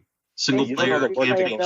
It would be a lot more complex than that. It would be something like along the lines of how long of a gameplay experience do you have, what features does it have, but every game should not be a flat rate of $60. So tell me how much BioShock Infinite should have been. I don't know. I don't play it. Oh, $60. Yeah, 60. $80. But it's just a single player, like. Well, yeah, $80. I mean, like for games that I bought, I would. I mean, for me personally, I would not. I think that Left 4 Dead would be $60. I would do $50 for a launch, but I wouldn't do $60 for Left 4 Dead. Well, I mean, you got to think about it, like as a per title thing. Like, what was the name of the last game we were just talking about? Sunset Overdrive. Yeah. There you go. Take that game for instance. It's a not a well-known developer, and it's a brand new IP. So you want to build that install base up. So you probably shouldn't charge the full $60 because somebody else will go and say if it's a launch title, somebody will go buy Forza 5 that's already proven and that they know they'll probably enjoy out the gate than trying out this new IP and possibly not like it. So that should be one criteria then. First-time developers don't get to charge $60. Which is I'm not trying to lay out rules for how you would set that up now. I'm just saying there needs to be a model where you're not paying $60 for every freaking retail game. Just that they make. If a company decided they didn't want to go $60, they would do it. Case in point, Halo Anniversary. True. The thing that's happening now, and it's mostly happening on Steam, is that it's coming from the bottom up, where you'll see 5 or 6 hour games released for $30, and the indie, the small stuff will stay at $5, $10. It's not coming down, but it is going up. Which is good. I just think that's too hard to govern. I hate to say it though, and when you think about it, I don't think things are ever going to necessarily go down in price. No. Especially with the way things are. I mean, now you're having passes, season passes, DLC, add-ons, etc., and you're paying way more than $60 a lot of times to get extras. Well, let me put it this way. Look at the PC games. You rarely see a PC game that's $60. And you see a lot of variation between areas of 40 and 55. You see a lot of variations in between there, but you never see the same classic games always the same price for the PC platform. And I'll see why something like that can't be done for the Xbox. Well, I mean, I hate to say it and bring it up, but the one thing that PC doesn't have to worry about, Steam specifically, is making money back from used game sales. I mean, because a developer or a publisher or whatever will have to charge $60 for their game, plus keep all that DLC pumping out so people keep it longer, don't trade it in, and then GameStop gets that money that they're necessarily losing out on. Yeah, when you buy a PC, too, you don't necessarily, at least most people don't necessarily buy a PC for it to be their gaming console. They buy a PC for everything, for their, their office or whatever, all the other things that PCs or computers can do. Whereas when you buy a gaming console, well, other than the Xbox One, traditionally you're buying it for gaming, so it makes sense that the games would be more expensive because that's the focus of it. I mean, I built out my desktop originally for gaming. I just think you're the exception, though. You're exceptional. A lot of the games that I bought recently for PC are the same price as they would be on console. I was gonna say, the only thing I can think of remembering seeing was Borderlands 2, and that was $60.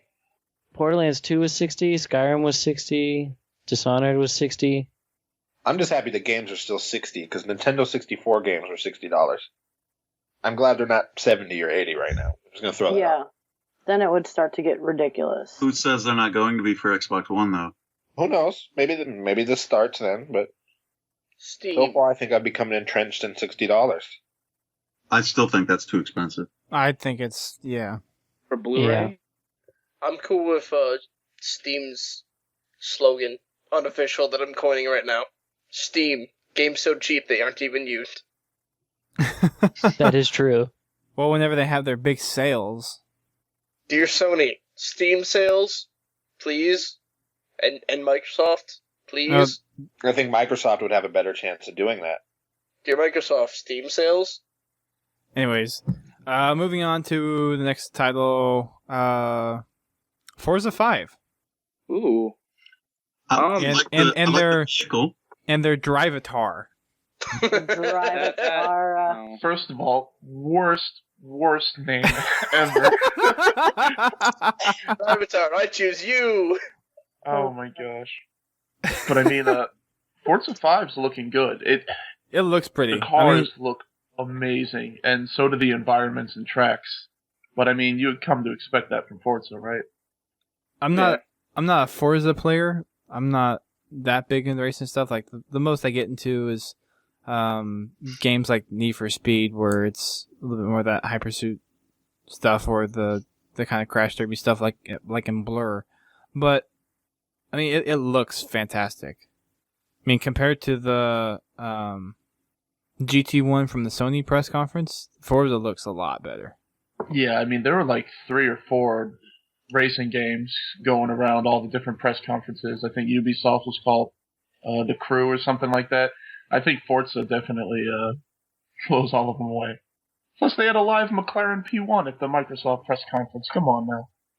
And Aaron Paul. And Aaron Paul, yes. Aaron Paul. Best $1 million Microsoft's ever spent. Somewhere out in that auditorium, there was the cries of one Grimm Brother 1, and it was glorious.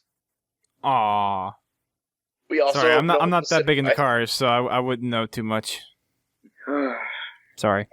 The next announcement that they had was Minecraft for the Xbox One. Ugh. Ugh. Oh, why are you hating? Why are you hating? Apparently you haven't looked at the live leaderboards. That is a huge market, and guess what? Everyone has to buy it again. Yeah. I didn't buy it the first time, and I won't. Oh God, I know a lot of people like the game, but this is crappy graphics. You're worried about the graphics? Wow, that's Legos. Like that's the one. It's supposed to be like that. That's the point. And that's why I'm not getting it. It's just. It's supposed to be blocky. It's supposed to be creative. It's... All right, I have a challenge for him. Let him play with a whole bunch of people that he knows that play it, and see how long he likes it actually. Like, see how long he actually goes with it. But you're playing it then for the social aspect of it. There's a lot of other games I can do the same thing with. Yeah, but it's... I hope we talk about the console. You get hooked. Yeah, you do. You get hooked with it. Like I got it just to play with some friends, thinking, okay, I'll play with this a little while. No, it's you get addicted to it. All right, somebody loan me the game. I'll buy you the game. I'll send you Microsoft points. Microsoft points. What are you those? You just said 2 incorrect things there. Oh, whatever. All right, for which one? PC or Xbox? Which one would you prefer? Xbox. Okay. Go with PC, then you can give them texture packs and make it not look pretty. Or look. I have a Mac. Sorry. You can. It works on Mac. I have a Mac too, and I play it on there. Ugh. Wow. I'm sorry, I just can't get past the horrible graphics. It's not horrible graphics. I felt like it was such a step backwards. But that's me. I guess I'm the old man here, so. Anyway, it's going retro. It's going to classics, man. I want to forget that stuff. I mean, Terraria is fun as well. Yeah. Do you not like Terraria either? Or are you all about the graphics on that too? Never heard of it. Oh my god. It's basically like a 2D version of Minecraft. Oh god, even worse. Like, I don't think that's going to work on him. Just give up. No more. I spent hours on that thing. I think I spent about 80 hours on it when it first came out. Alright, that's... Can I borrow some time? I mean, Minecraft is, like, you have... Minecraft? Minecraft. Exactly. I thought you said Minecraft. No, Minecraft. I have a lot of fun with it. Like, people do different things with it. Like, you build stuff and you have, like, little Let's Plays and stuff you can go on it, which is fun. For me, I don't know about y'all, but...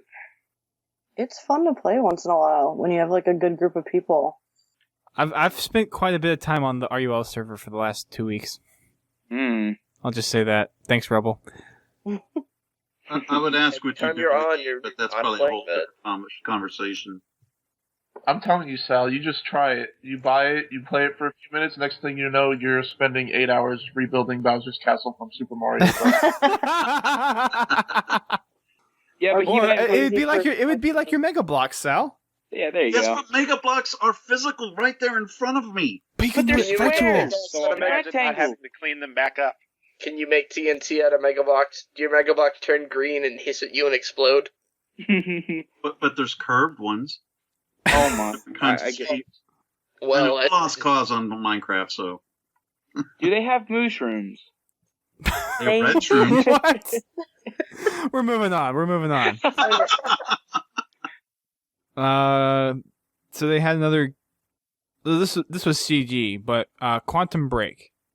It looked better than the reveal from a few weeks ago. Yeah, it did. It looked a lot better in here, and the demo that they had in here was really cool.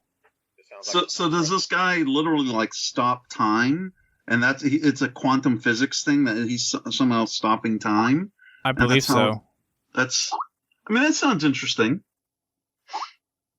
Oh Television. my god! Chewy. My Alice World. Yeah. What the hell is that, Chewy? That's Alice from Alice in Yeah, they like to frequently mess with my Alice World and do that to poor Alice. That is exactly what I think it is. It's yes, it is. Yeah. Wow. Go home. You're drunk. Oh boy. Okay. So Quantum Break, this is definitely one of the interesting ones that at least piqued my interest a little bit more so than what they did with the original reveal for that. Yeah, it definitely gone higher than what it was when you first revealed it. Mm-hmm. Let's see, D4? D4? They just kind of stuck that one in there. What are you talking about? That was a real teaser of a trailer. I don't even remember seeing it. I just remember writing it down. It was a cel-shaded action game, and it was like a 20-second right after Quantum Break, like literally right after. Yeah. Wow. It must have been quick because I don't even remember it. Like I swear it was almost attached to Quantum Break. Is that what that was? That Roman game? No, that was totally different. It was the one that had the same art style as Catherine. Oh, I know what you guys are talking about. No. It was like a 40-second teaser. Yeah, like it didn't catch my interest. Yeah, I don't. Yeah. I think we can pass that one up. Oh. Yeah. All right. Fair enough. Fair enough. Project Spark. Yes. Halo 343, you better freaking look at that for Forge. I want daytime effects and I want weather effects, damn it.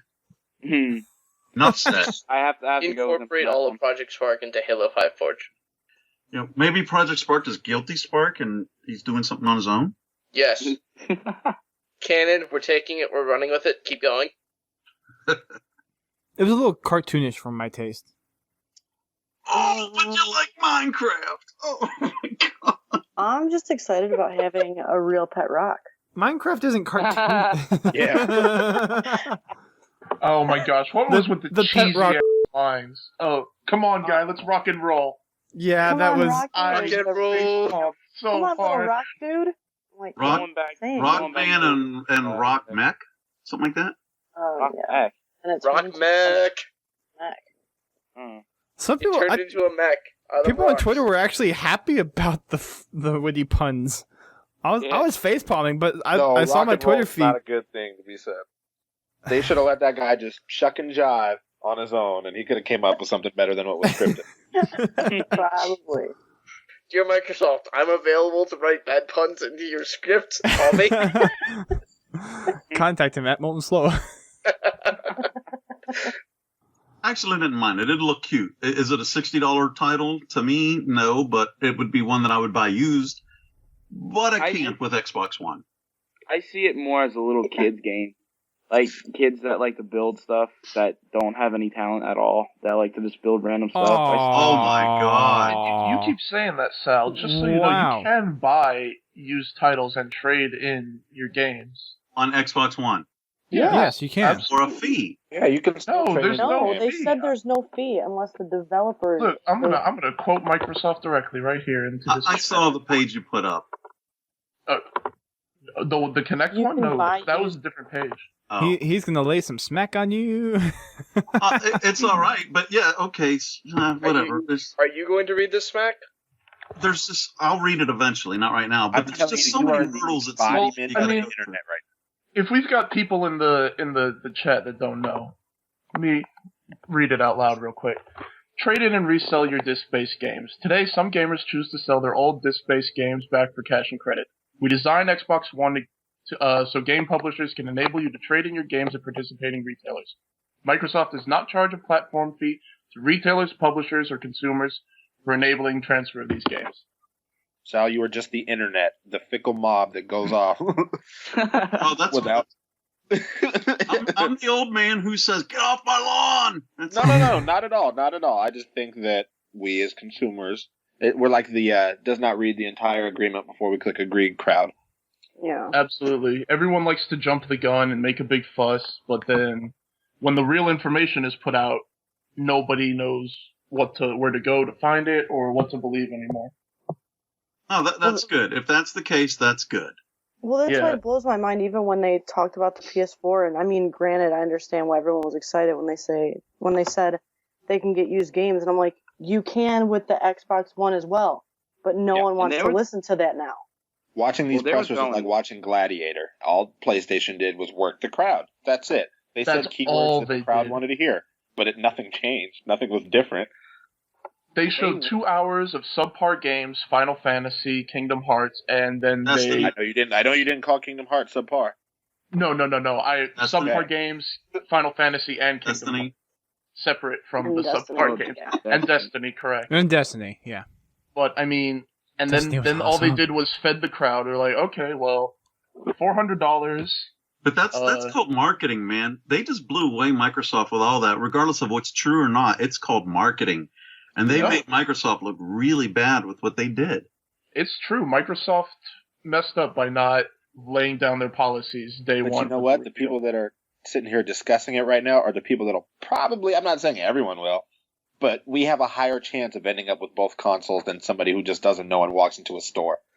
Yeah. Like, they fed the crowd. They fed the vocal. I hate using this word because no one ever believes it, but I swear they fed the vocal minority. And it's a really vocal crowd, but I don't think it's going to ultimately, when it comes down to it, you can do both things with both consoles. I don't think it's going to really affect too many people or change their buying decision. It's going to probably come down more to what games are exclusive to what, which I don't even think it's that. I don't think it's that, to be honest. And you mentioned this concept earlier. It comes down to, like, social availability and what your friends are playing and the gamer score you have. The only reason why I probably play Xbox more than my PlayStation now, and I bought both launch day, was not that Xbox had Halo. Don't get me wrong, I did love it. But it was what all my friends were playing and friends were doing. Exactly. The community that you're playing with has more than the vote on what you're going to be playing. Yeah. Now that we're at a road where I'm with the community and, there's a choice to be made or whatever you want to call it. Some people will say the $3.99 price point will break people, but not with my crowd. They've spent more. They spent the extra $100 on a special edition Halo. They've got time invested in their Xbox Live. They've got things that they've got there. They've got achievements, the gamers score, everything that they have, their friends list. I don't see a lot of people wanting to jump ship just to save $100. I mean, you still have to use PlayStation Plus to play online.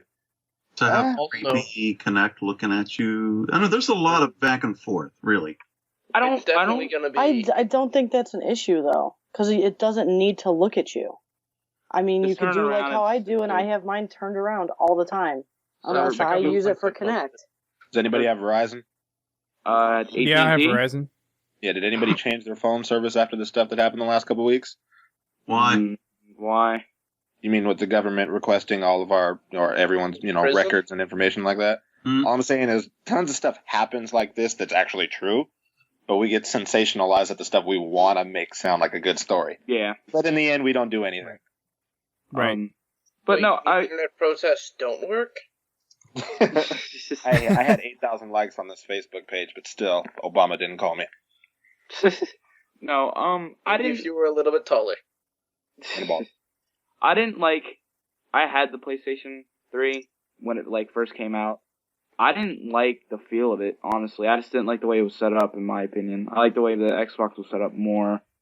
Like when the new title update came out, like with the new dashboard and stuff like that, not with the one with the little slides, but with how you have the zoom and all that stuff. I liked it better than the regular just going on the internet surfing and all that stuff. I just found that more.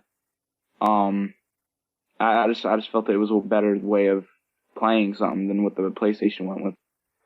That's the thing, man. People were knocking Microsoft so bad at their hardware reveal when they revealed the hardware, and they say, "Oh, well, we don't want all this on our game console." But when you go on your friends list, what are most people doing? Browsing Netflix. YouTube. They're on Twitch. They're doing Netflix. You know. I mean, and the sad reality of that is that if they weren't doing it on an Xbox where you could see them, you can bet they'll be doing it on a PC. Mm-hmm. Yeah. And Or another something thing. else. Another thing that. Not their PlayStation 3. Yeah. Some of the stuff. No. Another thing that I miss, and a whole bunch of people that you guys probably know that miss it, is watching Netflix with other people. The little movie theater thing that they had going on. I missed that. I missed much. that. I missed the I party. hope they bring that back. That was like Mystery Science Theater.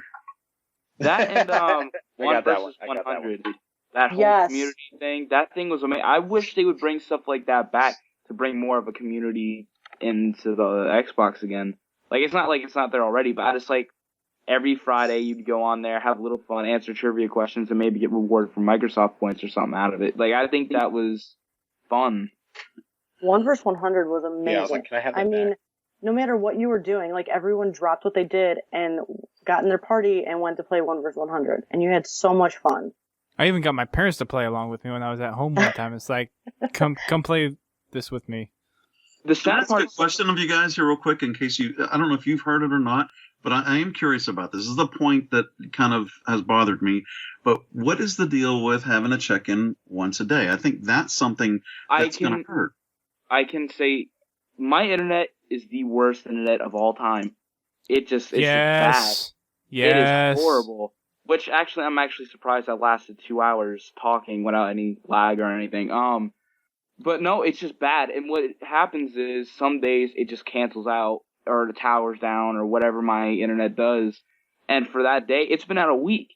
And without checking in, you know what I mean? Like that's gonna do something with that. Yeah, that's my whole point. Is it's been said that the Xbox One won't work. Then is there a time limit? How long won't it work?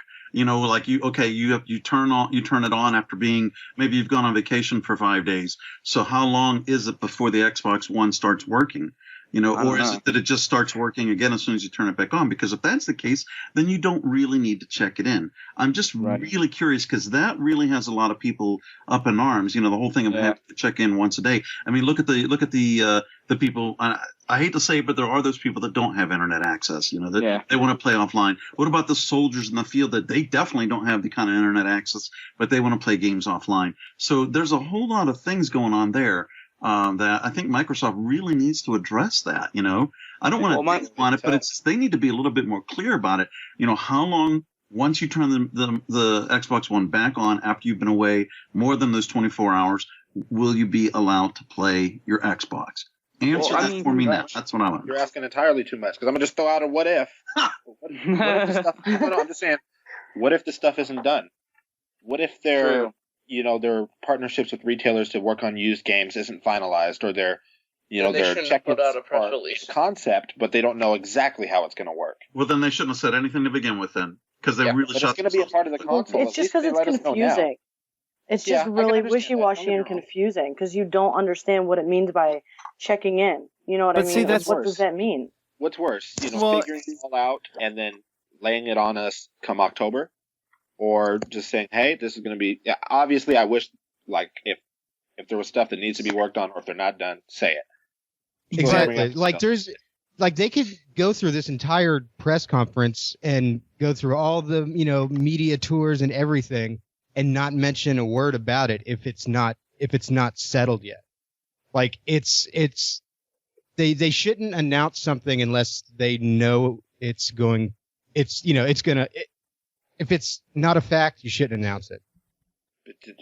Just from working, not necessarily with hardware, but just with games. I mean, I see how quick things can change on the fly. And something that may not be ready now could be ready or will be ready or is close to ready and it's just waiting on one thing or another. I mean, it's tough.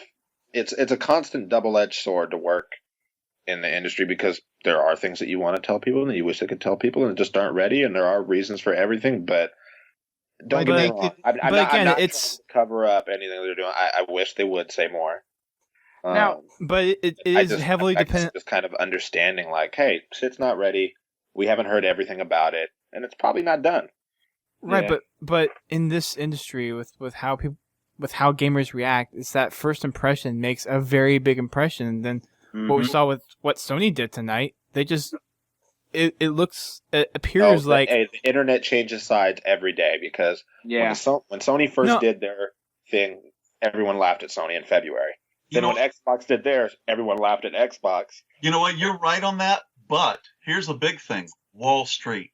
Look at what happened with Sony stock and with Microsoft stock after Microsoft's release. And I'm betting you tomorrow you're going to see Sony stock shoot up and or Microsoft stock go down. You can't say that just pandering to the audience was a bad thing for PlayStation. Oh, no. I'm not saying it was bad. I'm not saying it was bad. I'm just saying there is a perception that things are done. And really, to be honest, when the Xbox 360 and the PlayStation 3 first came out, I really thought the PlayStation had them beat with everything that happened in their announcements and everything like that, just off the bat. And I was entrenched. They gave a better presentation, but it takes time. Sure, initial reactions are key, but I don't think those affected or will affect the Xbox One and PS4 that much because, again, you have to look at how many people are in the know. I always love eavesdropping on conversations that I'll hear just out in public, like walking to a GameStop. Like when I worked for Halo and it was a month before release and I knew everything about the game because I had finally played it, and it was fun to listen to people talk about Halo before the game came out. And I was like, man, you never realize there's so many things that just aren't known, aren't done, aren't ready, and won't change and will change. And I don't know. The thing is with these announcements, like I mentioned, there were millions that were made by Sony on Wall Street and millions that were lost by Microsoft, and the same thing's going to happen tomorrow. So whether you're talking about the gaming community in general, you also have to consider all the investors as well. PlayStation said what the gaming community wanted to hear, so investors are going to look at that. Are you buying Sony stock or are you buying their console? I mean, so what? Their stock went up. That's not indicative of how their console will do in the wild. That's indicative of a need. And let's not forget why stock prices go up. Hang on. Sal first. It does give the company more money to develop things further.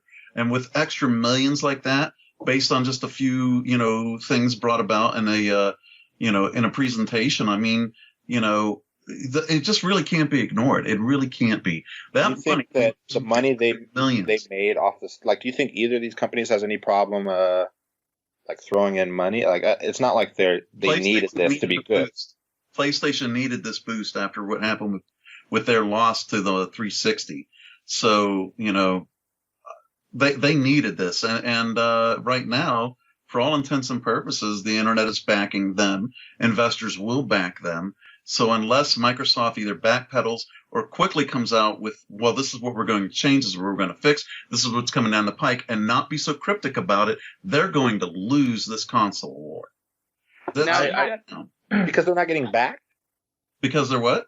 Because they're not getting backed by a quote-unquote investor? No, not just because they're not getting backed, but because, they're not being, they're not fully releasing this information. They're, everything that the gaming community wanted to hear, PlayStation said, and Microsoft didn't. So they need to do something.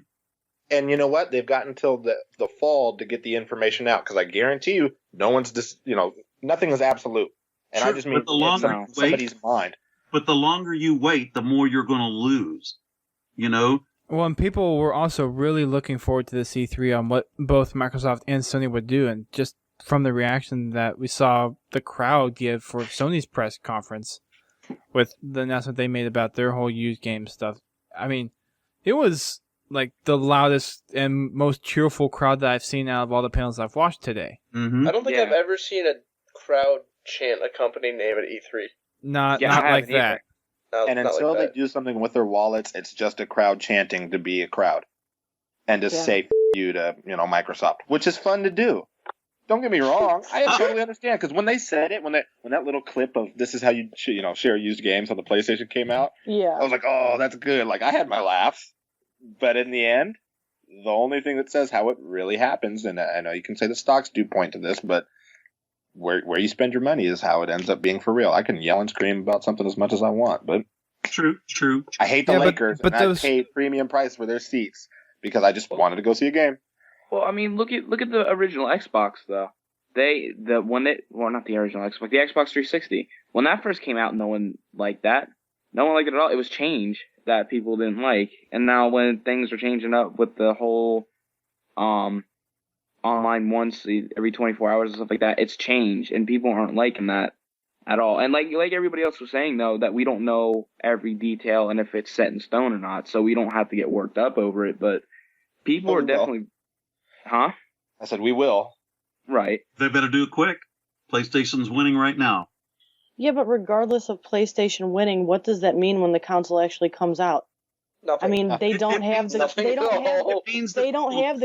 that Xbox They've saved up their money and they've decided in advance what game console they want based on the information that's available now. A lot of people won't have $400 or $500 when those game consoles come out months from now, but if they start saving now and they start pre-ordering based on the extras that are given for the consoles, they're going to say, hey, PlayStation is pandering to me. They're giving me, the gamer, what I want. Xbox isn't. So yeah, maybe they'll, if Microsoft shoots back and says, yeah, we're going to actually do this, and this instead, maybe they'll change their pre-orders. But if they don't do that and they do it quickly, they're done. It has to be done quick. You can't wait a month, 2 months, 2 months down the line. They're not done, though. No matter what, they have such a core following of people that buy Xboxes continuously. There are people that have 4 and 5 Xboxes for no freaking reason. In their house. Collectors for me, the Halo ones, but yeah. But I mean, too, regardless of that, if you look at what PS4 is actually offering compared to Xbox, people are going to get their PS4 fine. Yeah, they may have won and PS4 may have gotten their money, but they're not going to be getting what we get on Xbox with community, with exclusive games. And a lot of times you see people... I know tons of people who have bought a PS3 at first, been like, this is actually crap. I have no one to talk to, no one to play with. I don't have games that I want to play. They sell it and go buy an Xbox all the time. And that's why the Xbox was able to beat Sony, with Sony having what seemed to be on paper the superior console, because it's not about that anymore. It's about community. But and also, I have the stock prices up here. So Sony, they opened today at 20.28. Let's get guesses in. Okay. I want to say 25. No, 20.11. Ooh. Microsoft opened today at 35.51. They closed at 35.47. So I don't know that anyone's got like a whole lot of cash right now that they didn't have earlier. See stock changes happen until tomorrow or at least Wednesday.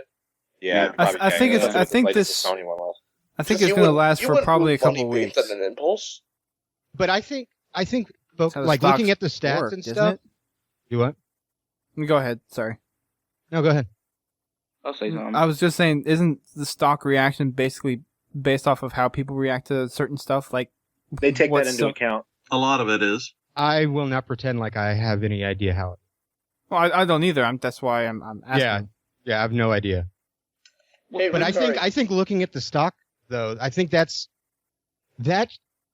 will, like, if you do it right, the stock will work itself out, right? Like, what they need to do is they need to build, and anyone can do this. I hope it's Microsoft doing this. Doesn't sound like it, but if they want to really capture the gaming market, whatever that means, then like they need to build a console that like people really want, right? Like, and that's so basic, that's so obvious, right? Like, duh. Then why aren't they doing it? Why aren't they doing it? because what they're making a product that benefits them and their partners, the developers, more than us. And but the us is expanded. So I think that they are trying to make a console that more people would want, not just the gamers. How does adding crazier DRM, how does that benefit users? The people that just want to watch Netflix, that like the TV pass-through, that like the voice integration. Like, I'll tell you, the games is what we were talking about. Right, but what I'm saying is, there are game stuff. Sure, the DRM stuff is in there, but that's just not it anymore. We keep looking at tiny, minuscule pieces. Don't let me say minuscule. Like, I'm all for what they're doing with used games. I just mean we keep looking at little chunks rather than the broader picture. I think so much has changed with the console, and I think maybe this is going to open up more things. Like, if a publisher doesn't have to worry so much about losing a bunch of money on used sales, and they get a cut of, if they're able to get a cut of what gets resold later, maybe that opens up more doors for things to go on sale for crazier prices than the $5 off that GameStop offers for a used versus new game when they first come out. Who knows? I still think it's too early to tell. I know I'm buying both, but I don't think this stuff is going to be ironed out for years. People are not going to really remember what happened here come 2 or 3 months before the consoles come out. I will agree to that. It's definitely going to change the opinions of people by the time that the consoles come out. But living in the here and now, we have people that are going to react to what they hear. And right now, Sony played their best hand and got everyone riled up over the no DRM stuff with the PlayStation. True.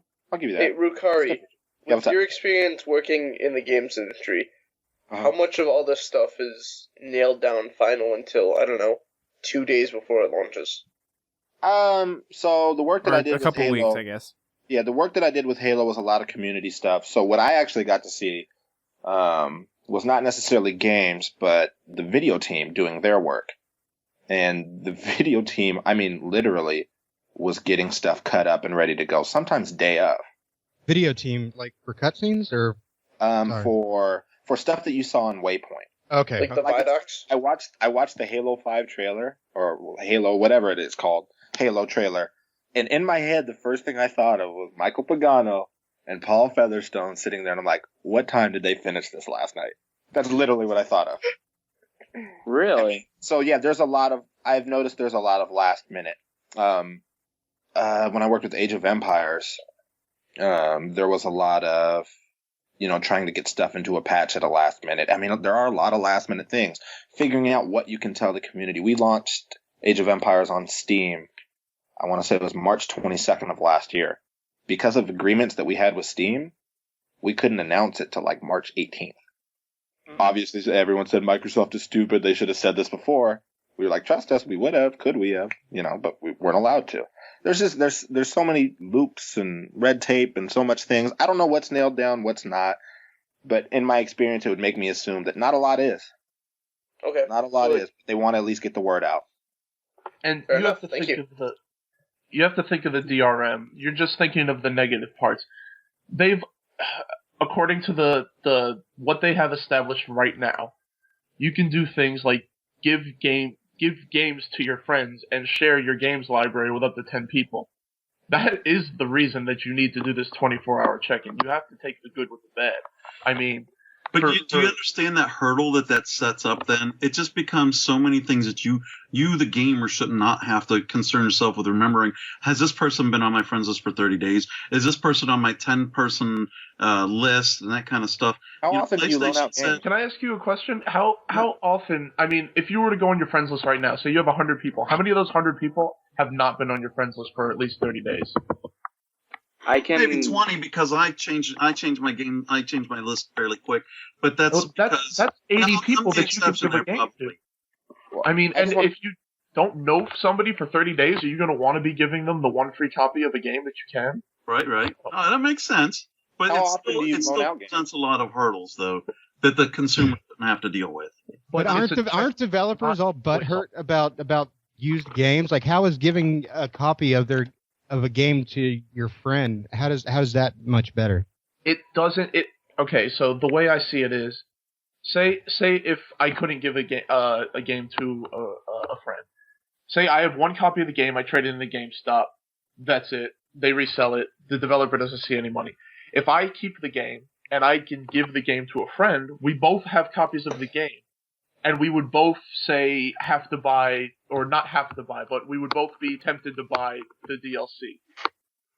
That's an extra $15, $20, $30. But the developers still didn't get the original for the game. Exactly. Like they're in the same. But if I buy a game and I trade it in 5 days after I buy it, I'm not buying that DLC. My friend might buy the DLC. But if we both have the game and we both buy the DLC, then that's double the money that they would have gotten if only one person had bought the DLC. Yeah, but we're looking too far into this right now, too, because it says give your family access to your entire games library, right? What constitutes family? We don't even know how the live is going to be set up on the new Xbox. I mean, it says, up to 10 members of your family can log in and play from your shared games library. Is there a limit on how many you can have in your shared games library? Is there 10? I mean, 10. Can you take people in and out? I mean, yeah, you don't know yet. Gold was what? Family 4-pack? That's the most that you can have on a family account was 4, but now we get 10. So we don't know what those stipulations are even going to be, how they're going to determine who's your family. And that's where Microsoft needs to come DNA testing. Because PlayStation has not put those limits there. Retinal scanners. Right from the Kinect. Oh, man. Kinect takes your DNA, makes sure that's a little creepy.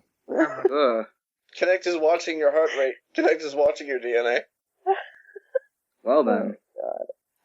Oh, God. Maybe you have to download your DNA to the Xbox One. And I don't know how you do that. But you have to pay for a license. Maybe there's a port for that? They'll find a way. You wouldn't download a car, you wouldn't download DNA. Oh, jeez. All right. You wouldn't download a helicopter and then crash it into people. While we're still kind of on the topic, they did bring up the smart glass features. iPad? No, the app. iPad. Someone just say iPad. No. Windows 8. Surface.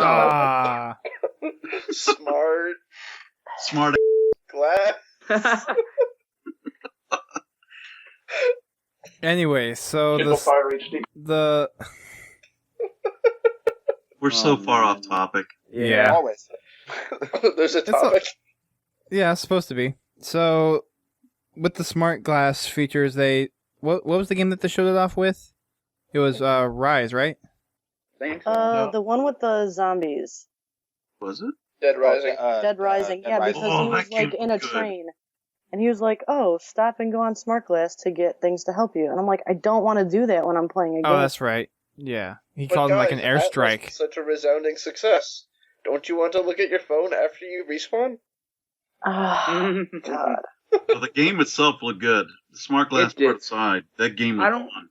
I don't know what to think of that game. It looks good. It looks like a game that I want to play, but I don't know how to look at it. Like I played Left 4 Dead. I like the feel of that one. Yeah. But I don't know how I can. I can't feel it. Have like you I don't played know Dead Rising 2? No, I haven't played any of the Dead Rising. Go play games. Dead Rising 2. Then you'll know if you like Dead Rising 3. Don't go play Dead Rising 2. Go play State of Decay. Yeah, but how can you say if you like Dead Rising 2, you like Dead Rising 3? You haven't played it yet. Just because you've seen what it looks like doesn't mean that you know how it's gonna feel. Hey, that sounds very familiar with like our Xbox and PlayStation conversation. Oh God. Sorry, I always have to say that to Lars. Not Hyper Trooper, the other Lars, Norwegian Lars. Oh, that Lars. He always gripes about games. I'm not buying this game. It looks too different. Talking about Splinter Cell. I'm like, what? You haven't even tried it. Yeah, but I've seen it. Okay. I've seen it. I think you should give each game a chance. To me, I'm just too picky on what I want to play. It's usually first-person shooters or something that has my thing, like Skyrim or something different that I don't play like all the time. I mean, smart glass is an interesting thing that you to mess around with, but having a game that would be dependent on it heavily is not, I think, a good route to go. I like it for after gaming, like when I can look at stats and see what's going on. Yeah. But while I'm gaming, like already try not to pay attention to my phone when I'm gaming, people texting and whatnot. I don't want to have to go on there and use that as well as my controller to figure out what's going on in the game and to help myself or to plan an attack or whatever. So isn't that what the Xbox One is going to be able to do then? You can snap a window open and do this other stuff? I don't know if it's going to have smart glass like it would on your phone or, a tablet. Yeah, that would or something like that. I like what a smart glass is right now for the entertainment stuff. Like, when you go on HBO Go, I'm a huge Game of Thrones person, and then when you go on the Game of Thrones, it shows you where you're at. I like that type of stuff that it does with that. That stuff is neat. Like, I like those little entertainment, but the whole going into the game and doing what they're saying it's gonna do, I don't think I would like it. Like she was saying, I wouldn't want to stop playing a game just for something petty like that. I just wouldn't do it. It just seems like a waste of a time. I feel like Dead Rising was a horrible game to use as an example. Sure, when you're in the middle of the zombie apocalypse, pull out your phone and check your Facebook updates. I don't know. I get why they're doing it because they're trying to be unique and get new integration and whatnot, but it's taking away from what is happening in front of you. Oh, God. There was a game that they showed off that had really good smart glass integration. Battlefield? No, not Battlefield. It was another one. It wasn't Watch Dogs. Watch Dogs did have a good one. Where you could be the other part of the CTOS and start activating barriers and alarms and other stuff. That's smart glass done right. Even the Battlefield, with calling it an airstrike, coordinated as that was, still pretty cool. Here's the thing then. So people that have smart glass are going to have an advantage over the people that don't. Is that the case? Are they going to get exclusives in the game, because they have the smart glass? I mean, I'm just curious, it really kind of irks me then if that's possible that, they're going to get exclusive stuff because they have smart glass. They're going to be able to, kill me or do whatever, against me because they have this, that they can do two things at once as opposed to just sitting down and playing a friggin' game. Do you not have a smartphone? I have a smartphone. Well, you could probably get smart glass then. I don't, but it's free, dude. I understand that, but when I play a game, all I want to do is sit down and play a frickin' game. I don't want to snap a window open. I don't need to Skype somebody. I don't need to do this, that, and the other. I'm not watching television. I just want to play a game, please. Hey, then just play a game. PCPartPicker.com. Just saying. What? PCPartPicker.com. You too can just play a game by building a gaming PC. Did you just come up with the company's tagline? No. Although if they contact me about it, don't worry about it. Okay. What's the next topic? So with the smart glass stuff, they also demoed the Upload Studio. Well, that looked cool.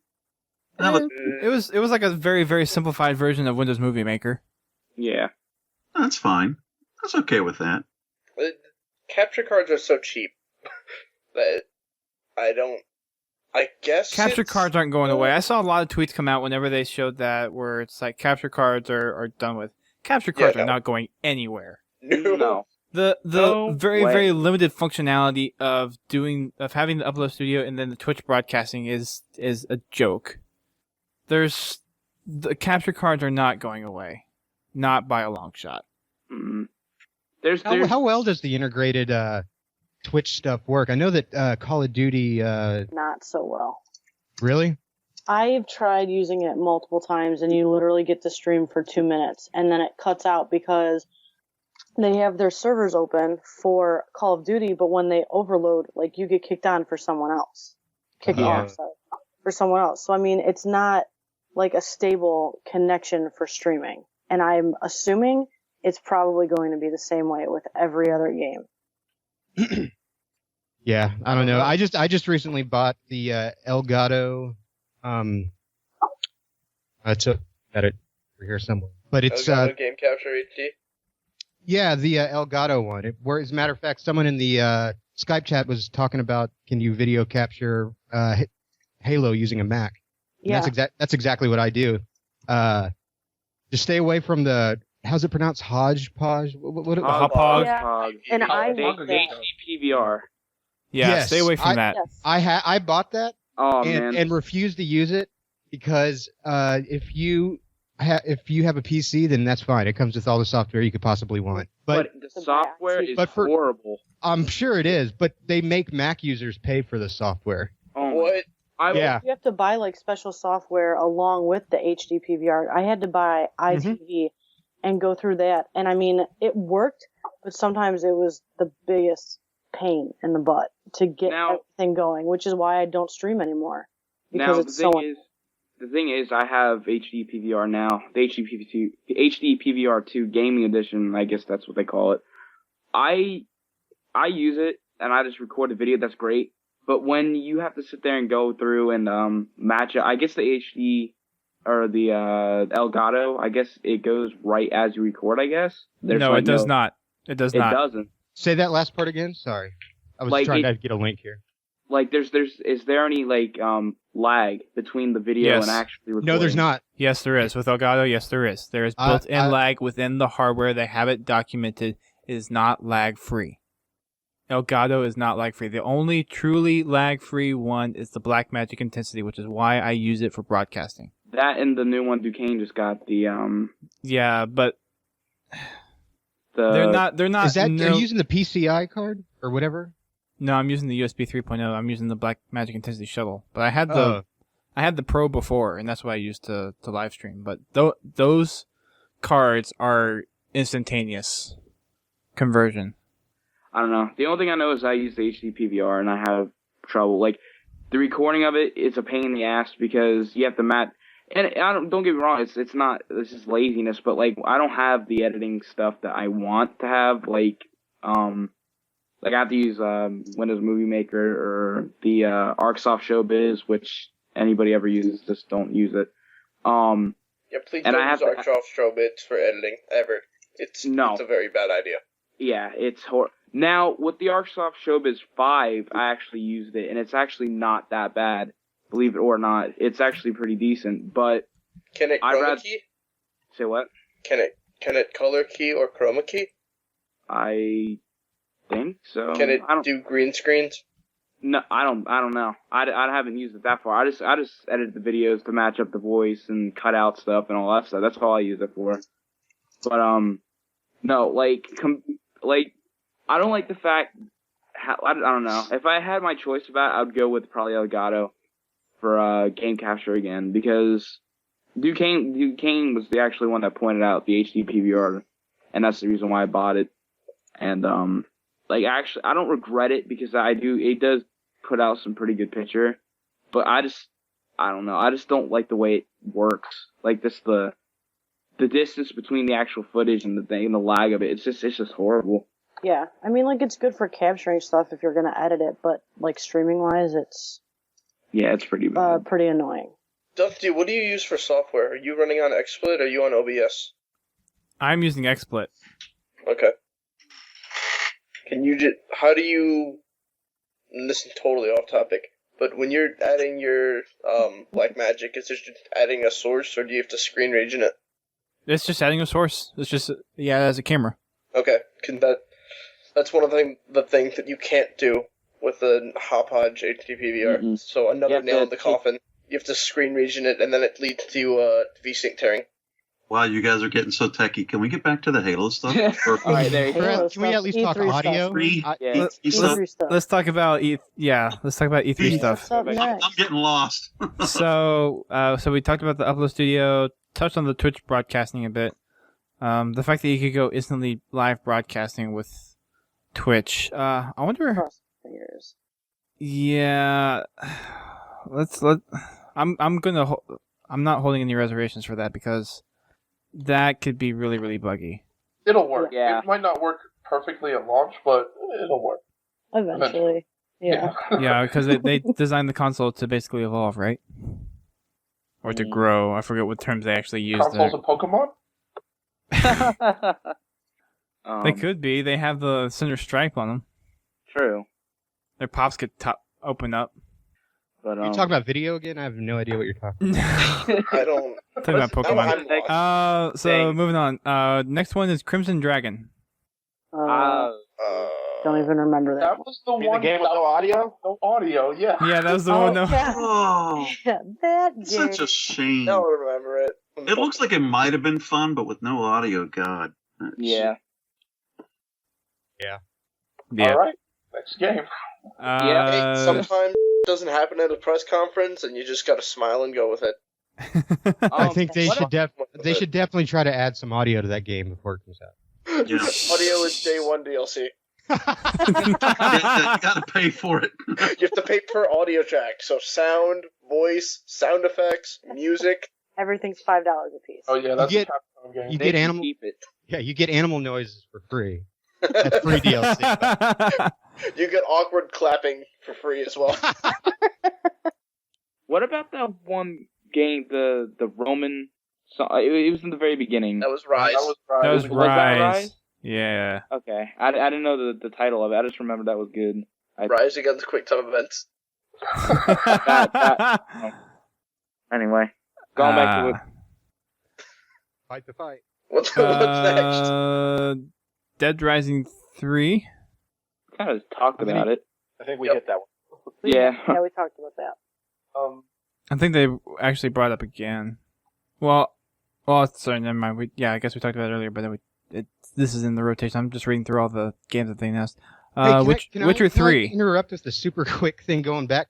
This Elgato thing, could I plug a video camera that has HDMI into it and use that to get video? You can try it. Sure. Okay. I guess. Okay, that's all I needed to know. Yeah, Maybe. Contact Elgato support, or... Thank you, back of the box. actually, I tried it recently. I don't remember if I got it to work or not. Contact Duststorm. I have to try it again. I was just sitting here holding it. Yeah. It's like, oh yeah, maybe they know. All right, sorry. What games were there for the Xbox? I don't even remember. They had that 1.5 indie game. There's Witcher 3. Oh, yeah. Witcher.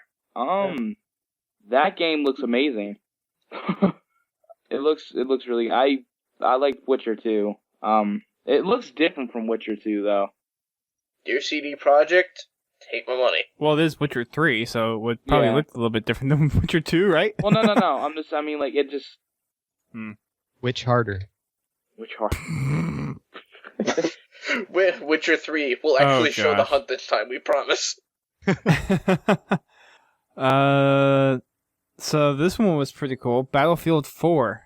Oh, God. Oh, Lord. The only actual gameplay footage that we've seen. Well, what about the epic fail that it didn't work at first? Yeah, that's No, they had audio was a continuation from the previous one. Yeah. Was it just the audio? Yeah. That poor guy up there.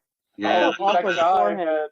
I felt so awkward for him. At least it wasn't as bad as the Assassin's Creed 4, where they just skipped the whole end part. Yeah. the console froze during the demonstration. And they were just like, alright, bring out Watch Dogs. Scumbag. Yeah, but that guy, he whenever, because he was at first saying, oh, we'll get it, whatever. And then whenever someone goes and tells him to skip it or whatever, just that defeated look on his face. And, his shoulders just sag and he starts to walk off the stage. And then he goes. And then someone comes in at the last second, no, wait, don't. Wait, it works. I just felt so bad for that guy. I did too. Yeah. I was told that we have one Jessica Shade to thank for tripping over a cable in the back. Using that excuse when Halo 4 went down for a day. Or I heard it was Bernie Burns. Was it Bernie? Okay, Yeah. It was Bernie, sorry. We're not working Jess. as a team. Oh man, it makes so much sense. It's a conspiracy. I don't know. But, Terminal? No, Battlefield 4 looks really good. I like the fact that a freaking building collapsed after shooting it a couple of times. That was The awesome. multiplayer demo, but oh my gosh, it was amazing. I can't wait to take skyscrapers down and drive around on a jet ski. I have a complaint. I love that Frostbite engine. In a game, she's not talking about real life. I mean, yeah. People government listening to this. You can't put claymores on a jet ski in real life. Wait, So why can't they put C4 on a helicopter and ram it into a Jeep? Yeah, there you go. I like the little squad thing that they had going on. The commander. I thought that was different. Squad thing. The commander, like how he was that one guy, and then he had like a whole. See up above everything and kind of tell you what's going on. Yeah. Right? Oh yeah. It was kind of like what was going on. Like they called it commander, didn't they? Mm-hmm. Yeah. I thought that was a pretty cool feature for it. I like the. Duquesne was kind of freaking out that they had huge skyscrapers in it, and he brought up a point of having the fly jets between them. You know, having more. Able to fly a jet now. Hey, so really cool Battlefield 3 news that just popped up. If you go on to your Battlefield 3 of choice, and you enter in the code BF3E3, you get the Close Quarters map pack for free, if you haven't already paid for it. Wait, what? Wait, what do you do? Let me go pop in Battlefield 3 right now, just to get some free shit. This is something you have.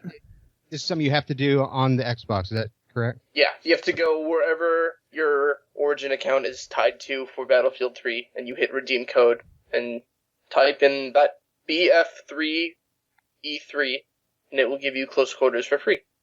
Campaign or multiplayer disc? Multiplayer. I'm doing that right after this. I'm doing it now. Premium See, I have a lot of people on the podcast. First it was Alan Wake, now it's Battlefield. I'm finding your listeners really either reduce price or free stuff. Now it's Fable 3. Yeah, don't forget Fable 3 and or Happy supposedly. Force 3. Hey guys, Fable 3 is free. Yeah. I can't get it to download, so... You have to make sure that you click on use Microsoft points. Did you do that? It doesn't give me the option to say use Microsoft points. Go, when you do it on Xbox.com, it should. It didn't. What? Lame-o. Yeah, because I had the issue at first, too. It had my credit card up there, and when I tried to use that, it wouldn't let me, and then I had to click the use MSP, and then it went through. I was able to use your credit card. Fine. Oh, yeah? I guess I'll try it again real quick, but... Okay. Next on the list was... Below? Is that right? I wrote below down. I don't remember. What? What game? I don't recall anything being called Below. I'm not sure why I wrote that. Oh, wait, Jonathan Blow? Were they talking about Witness? I or was that don't... Sony? I don't remember. Well, the next one I have here is Black Tusk. What is that? Isn't that Studio? Well, there was some game. They're the guys in Vancouver that made that new IP. So, what was that one called? I don't remember. Was that Below? Below? No, there was no game called Below. I know they used to be Microsoft Vancouver. Help me, stream. I'm blinking. I don't know. Mm-hmm. Maybe it's your thing to go to PlayStation now. Well, there's one more. There's one more.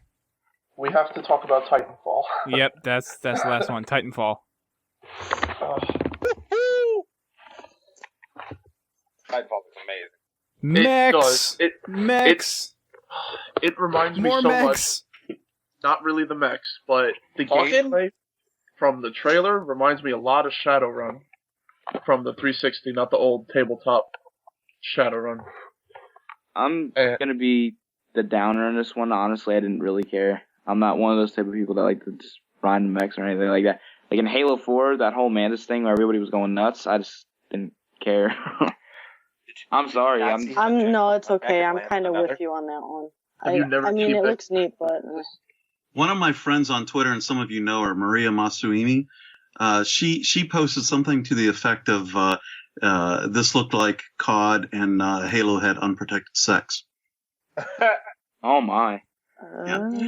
And their baby was Hawken that fell from orbit? No, we're talking about Titanfall, right? Or am I past it? No, we're talking about Titanfall. Okay. Oh, okay. Rising 3. What? I'm lost. Messing with you. Anyway. So confused. I just wanted to make that comment, so... We got it out there. It's there. Everybody can listen to it now, so... Top Gun. Oh man, Oh, boy. Titanfall with the Top Gun anthem in the background. Oh. There we go. Come full circle. So that's the Xbox stuff. We're not gonna talk too much about the Sony stuff. Well, we already talked a lot about it. And in the Microsoft. Yeah. Well, and the other thing is we are gonna have another show on Friday to actually talk about the rest of E3. So this isn't the only time we're gonna talk about it. This show was mainly to talk about the Xbox or the Microsoft briefing. I keep on saying Xbox, and then Destiny. Destiny was the other big one I wanted to talk about. Does anyone else feel like the Xbox conference was like a week ago? Like, not really. Just like, It seems like more like a month ago. I've seen so many press releases and like, just watching 4 press announcements in one day. My brain is full. I need new brain.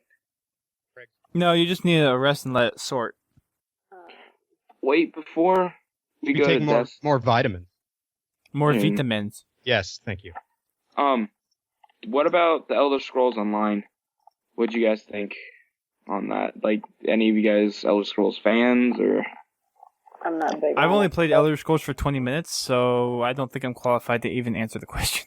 Okay. Cool though. The Elder Scrolls and Bethesda, or however you want to say it, I don't care. I kind of tweeted at him. I said, "Is that really how it's going to be? Like, is the PlayStation only going to be able to get Elder Scrolls Online?" They tweeted back to me saying that it's going to be out for all consoles: PC, Xbox One, and PS4. So, for everybody that's listening out there, that's an Elder Scrolls fan and actually likes that, you can kind of hear that. That was news, but anyway, you guys can go back to what you guys were saying. So we already pretty much talked about the whole Sony basically undermining Microsoft. Yeah. We touched on it earlier. For those that missed it, you'll have to wait till the podcast comes out later today, depending on when your today is. Since Destiny stuff came out and since Destiny's made by Bungie and Bungie made Halo, we figured we'd go ahead and talk about it a little bit. Especially since we already talked about the Sony undermining of Microsoft, for the most part. But I'm sure we'll talk about a lot of this stuff again onDay as we get more information. I think undermining is the wrong word. Minecraft? Underrising? We were never going to talk about Destiny, are we? No, I will talk about Destiny. Okay. Let me just be the first one to get it out of the way. Oh my god, that music. Yeah, Marty, that was... It's you. Alright, does anybody who knew Bill Nighy is... Oh, wow, that came out so weird. Does Bill Nighy? Bill Nighy. Do any of you know who that Bill person Nighy, is? the science guy? No. No. Have you guys seen any of the Underworld movies at all? Yeah. Maybe? Oh! Victor. That's who that guy was. That's who he was. Victor. And he played the octopus dude in the yeah, in Pirates of the Caribbean. Yeah, that's what that guy is. What the heck are you guys talking about? Yeah, You never seen he's Octopus Man. No, he's I have no freaking clue what you're talking about. Yeah, neither. Those Underworld movies, though, is that like the werewolves versus... Yeah, versus the Lycans versus the vampires and Kate Beckinsale and all them. I've never seen them yet. You only need to see the first one. Yeah. Maybe. Destiny. Yeah, there you go. Okay, I was just going to say, I have one complaint, and it literally has nothing to do with the game. It had to do with the people playing the game. Oh my god. And I feel like they took away from what was happening so bad. Yeah. Like with their terrible, cheesy, scripted lines. Like, cheesy can be funny, yes. But you're like in a serious gameplay that I've been waiting how long to see. Yeah. And I don't want to hear you talk. I just want to watch what's going on. Yeah, he killed one guy. No, not him. The main guy killed one guy, and the way he snickered, like, okay, like, we're having fun snickering, but, you know, we're not being all that serious. Like you said, this is a serious game reveal here that people are waiting on, and he was like, and like, that's Joe Staten, though. That's what he does. Do you remember the Halo 2 previews that he used to do, and it was that same thing, and they had remember Johnson ODST? set up? It's same thing with ODST. You know what? There was worse out there. Yeah, there was. But it was just kind of like, once they finally got to the trailer where it was no one talking, I was like, this is what I wanted to see. It's because he sounds like a grunt, huh? All you think of is a grunt. I know, right? It's so weird. That's why. You're just used to him being a grunt. That's true. Was he the grunt guy? Yeah, he was the grunt guy. Oh, no wonder that sounded familiar. Yeah, that's why his snickers. Wow. They raised though the pitch of his voice for the grunt. So like there's only certain times when you'll hear it. But who was that third person? Not Jason Jones, not Joseph Staten. The chickadee? Yes. Lady that says "Get behind me" with her. The dame. With the big gun. Yeah. I only said singular. Lord, I hope Goose Checker does not hear that. I said singular gun. She's not here, so she's not likely to listen to this, I don't think.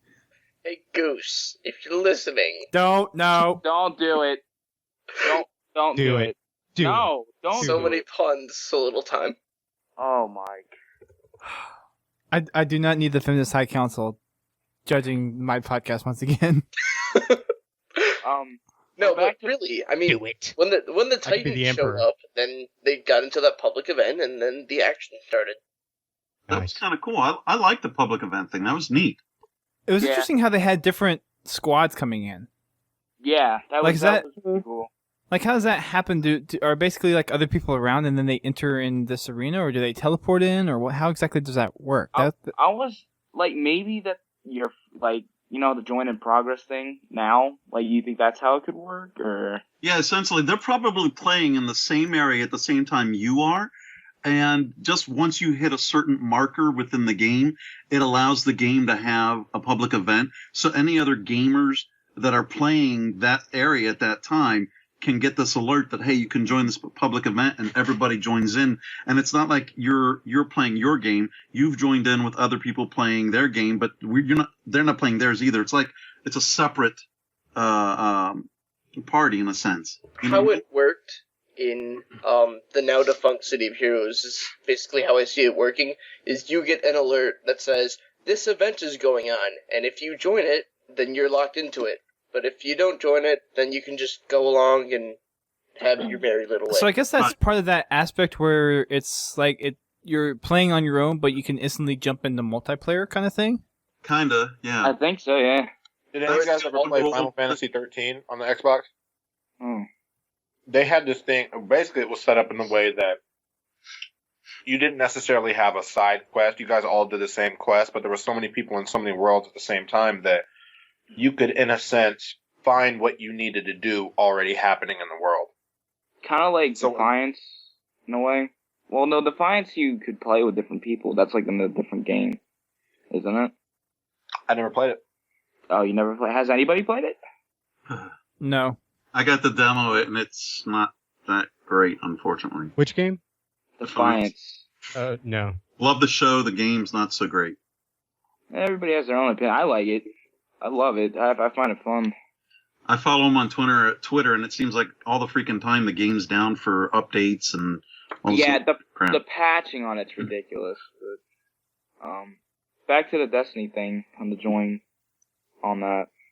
I mean, it's an interesting system, and they've mentioned before how it kind of has that MMO aspect that is kind of brought up almost instantaneously. So is Destiny an MMO? Technically. You don't have to pay a fee every month. Now, here's the thing. It's a MMO FPS. It's a FPS MMO RPG. Yeah. Apparently. Yeah. So when that event is over, then I would assume then you go back to your own party. That's what happened, right? Like you pick up whatever loot, and then you're done, and then your party goes back to playing with it by itself again. I think you just run into people in certain areas, certain parts of Quest, where you'll always see people passing by, and you can join in on a fight, or you can choose to go keep doing your thing. But I think the fight is probably going to be like your thing. But it doesn't seem like it would be something where you ever needed to connect or opt in to do something. That would take too much time. That would almost defeat the purpose. It more seems like an opt-out thing than opt-in to me. Well, I mean, it looked like there was some sort of background matchmaking going on at the end, because if you notice, it started out with 2 players, and then at the end, when they were fighting the spider tank-looking thing, there was like 10 people running around. Yeah, they had 3 different squads. Right. So imagine if you needed to defeat that spider tank-looking thing in order to progress. And let's say there's 100 games going at once. Everybody's playing. What if there was a way where, like, it recognized, almost like a join in progress thing, where it recognized certain games that were at the same point that you were at, and it showed you those people on your server or whatever that were fighting against that thing, but it wasn't past a certain point to where you came in and just dealt the last blow. If it's like an MMO, it would probably match you. If it's continually matching, again, it just reminds me of Final Fantasy, where it would just continually match you with those people, and nothing would change in the game. It would just decide who to show you on your screen, though you may be in the same area fighting with all 100 people, but you'd only see one group. So a lot of background stuff, like a lot of server calibration and figuring out how far along the game is or the certain event is. But to you, it's seamless, and you just fight your guy and then go on about your business. Right. Now, speaking of fighting guys, so what do you guys think about that new Fallen that they introduced? Was that a new one, or was that just one that we've seen that I just didn't recognize? That big giant one that gave him that big shiny... The Fallen? The full-armed creatures? Yeah. Oh, that guy. Yeah, the big one was really Those were Cabal, weren't they? No, those were the Fallen. The regular ones with the swords, those were regular. I didn't know what that giant one that came out of the tube was. I didn't see that before. I follow more consoles, so he shows all that little everything that is about Destiny. But I haven't seen that on his thing, so I'm thinking that was a little thing that they showed us or showed everybody.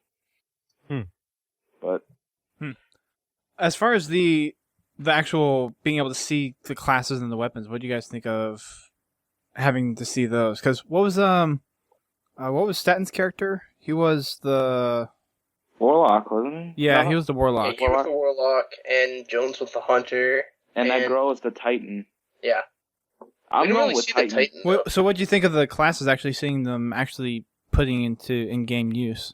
I like them. I like the fire thing that... You mean like the wizard ball thing? And I think Biowolf just dropped. Yeah. I'm digging the shut up and get behind me, sir. So, what do you think, Dusty? So as far as having seen everyone do the gameplay, I don't think it's quite enough yet to really make a good determination of what I would do. But just looking at how the gameplay and the weapons look, it looks like a lot of fun. It looks like it's going to be a good competitor to Halo. Yeah, it's supposed to be a 10-year project, so I'm curious how that's going to go. And I really want to know about the microtransactions that are going to happen in that game. You know, we already talked about this a little bit. I don't like them in games, but I understand why they do it. I mean, that's a way that developers can make more money from games, is to put microtransactions in. But for this being supposedly a 10-year project, man, if you're putting in that much money in microtransactions over 10 years, ultimately you could spend not just hundreds, but into the thousands for that game.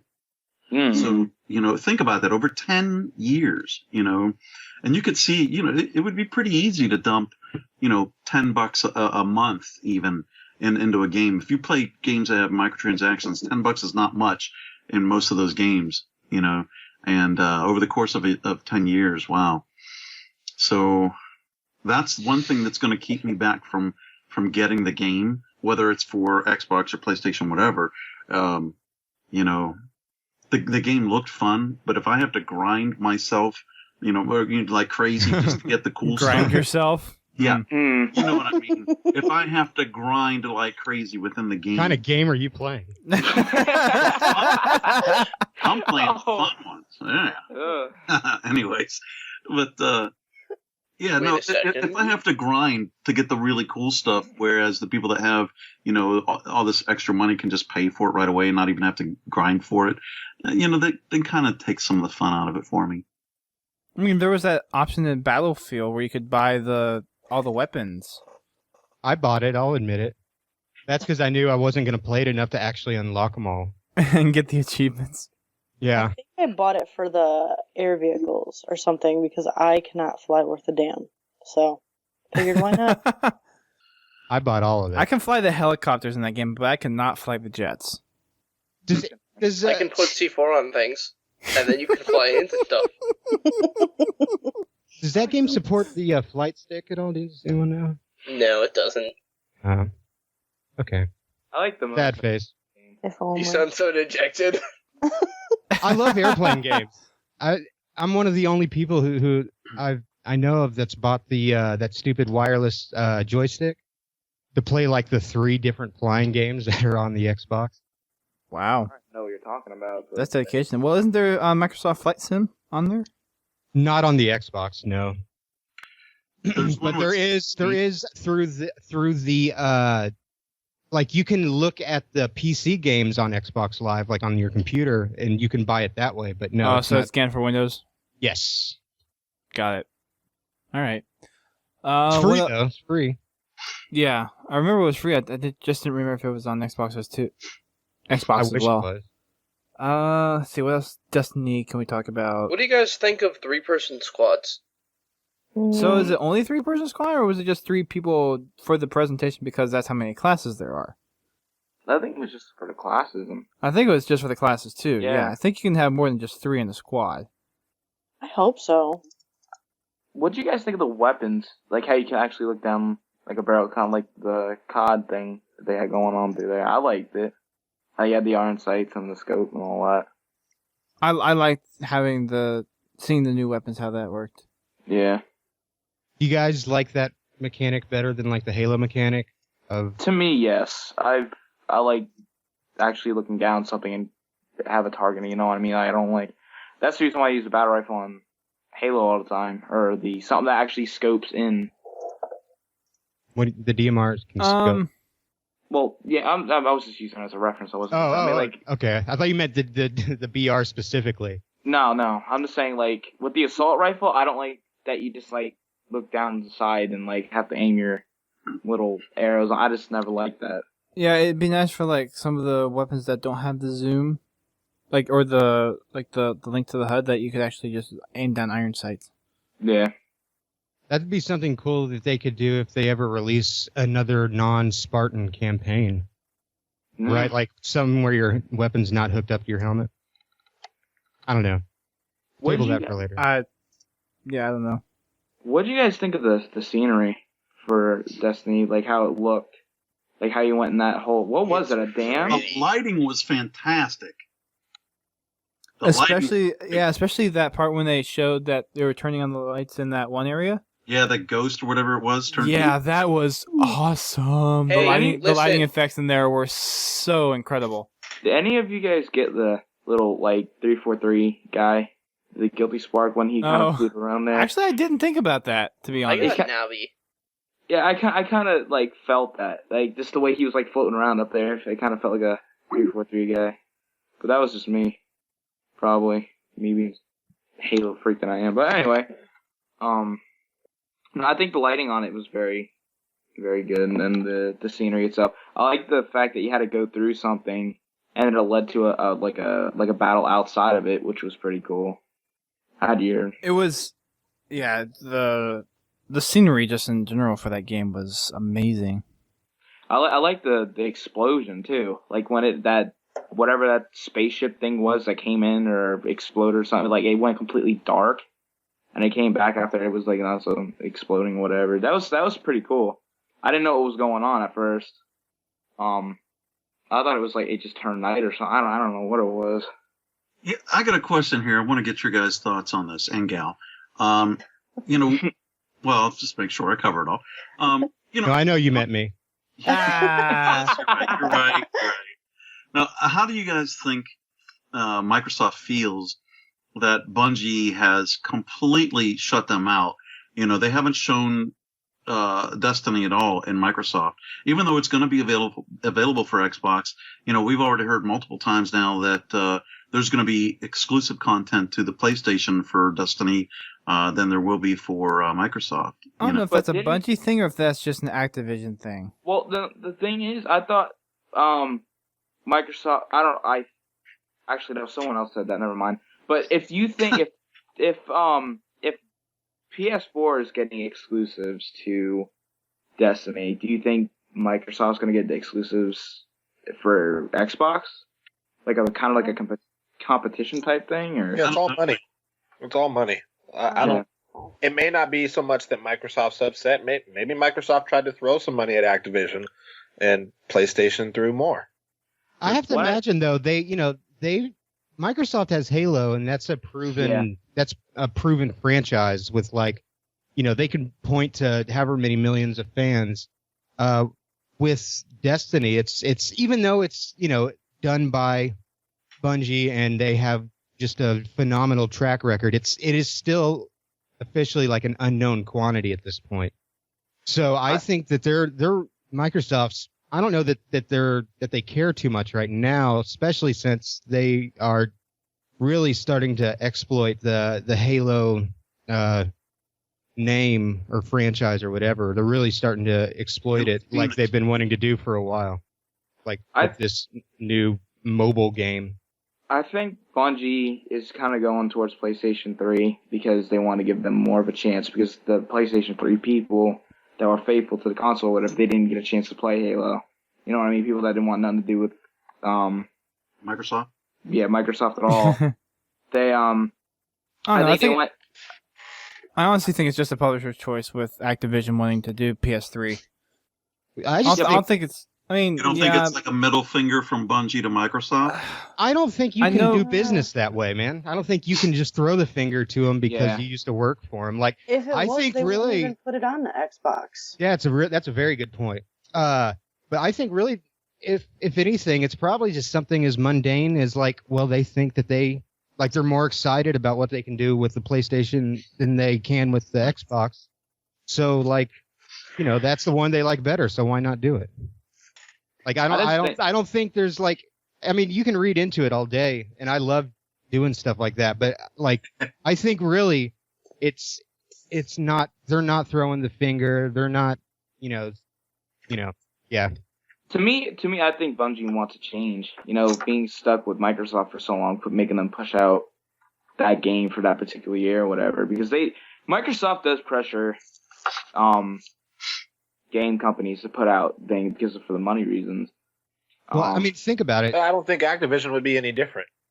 Well, think about it. This is like a big, like, crazy multiplayer based game. I think that it's a very interesting decision to go with the runners up in that particular category, and I think they wouldn't do something like that unless they really feel like their game is going to be the best on PlayStation, and it just happened to, things just happened to fall where they did. I don't know if that makes any sense. Yeah, no, I understand what you're saying, but the thing is, what happened, like, what you saying that, do you think, like, if things start going good for Microsoft, do you think they'll start changing things up to Microsoft? Like, say, for instance, Destiny doesn't do as good for the PlayStation 4 as it does with Microsoft for the Xbox. Like, what do you think they'll maybe, like, not make more things exclusive to Xbox instead of PlayStation 4? Or? I think Bungie just wants to make video games. Yeah. I don't deny that at all. I mean, I don't think them not doing anything with Microsoft I don't think that's too much of an issue to worry about, honestly. I mean, they have it with Sony, and they have it with Sony. It comes down to a contract. Yeah. Yeah. But the thing is, though, if it was a contract, wouldn't they not have Xbox?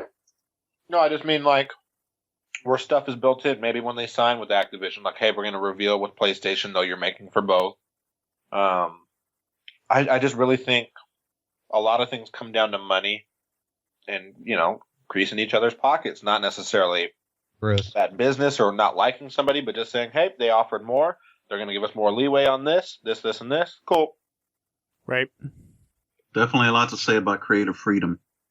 Yeah. Mm-hmm. Well, and Bungie's in that position too, right? Where like if it feels strongly one way or another, they're like a rock band who's put out a couple really good albums, and so the record companies just let them do whatever they want now. Like, as long as they release something and they do a tour, like, they're happy. As long as it's not like polka music or something. And I think that Bungie's, I imagine they must have a tremendous amount of say in their deal. Although, didn't their deal become public? Yeah, because of a court case or something like that. Yeah, there was something with Activision back, what was it? A while back. 3 years ago? No, it wasn't that long ago. Well, No, there was one that long ago, but there. I swear it was like a year ago that they revealed that there was supposed to be a game in 2030. No, it was not last year. It was not last year. Can you guys hear me? Yes. Now we can. Oh, that was weird. I cannot hear you.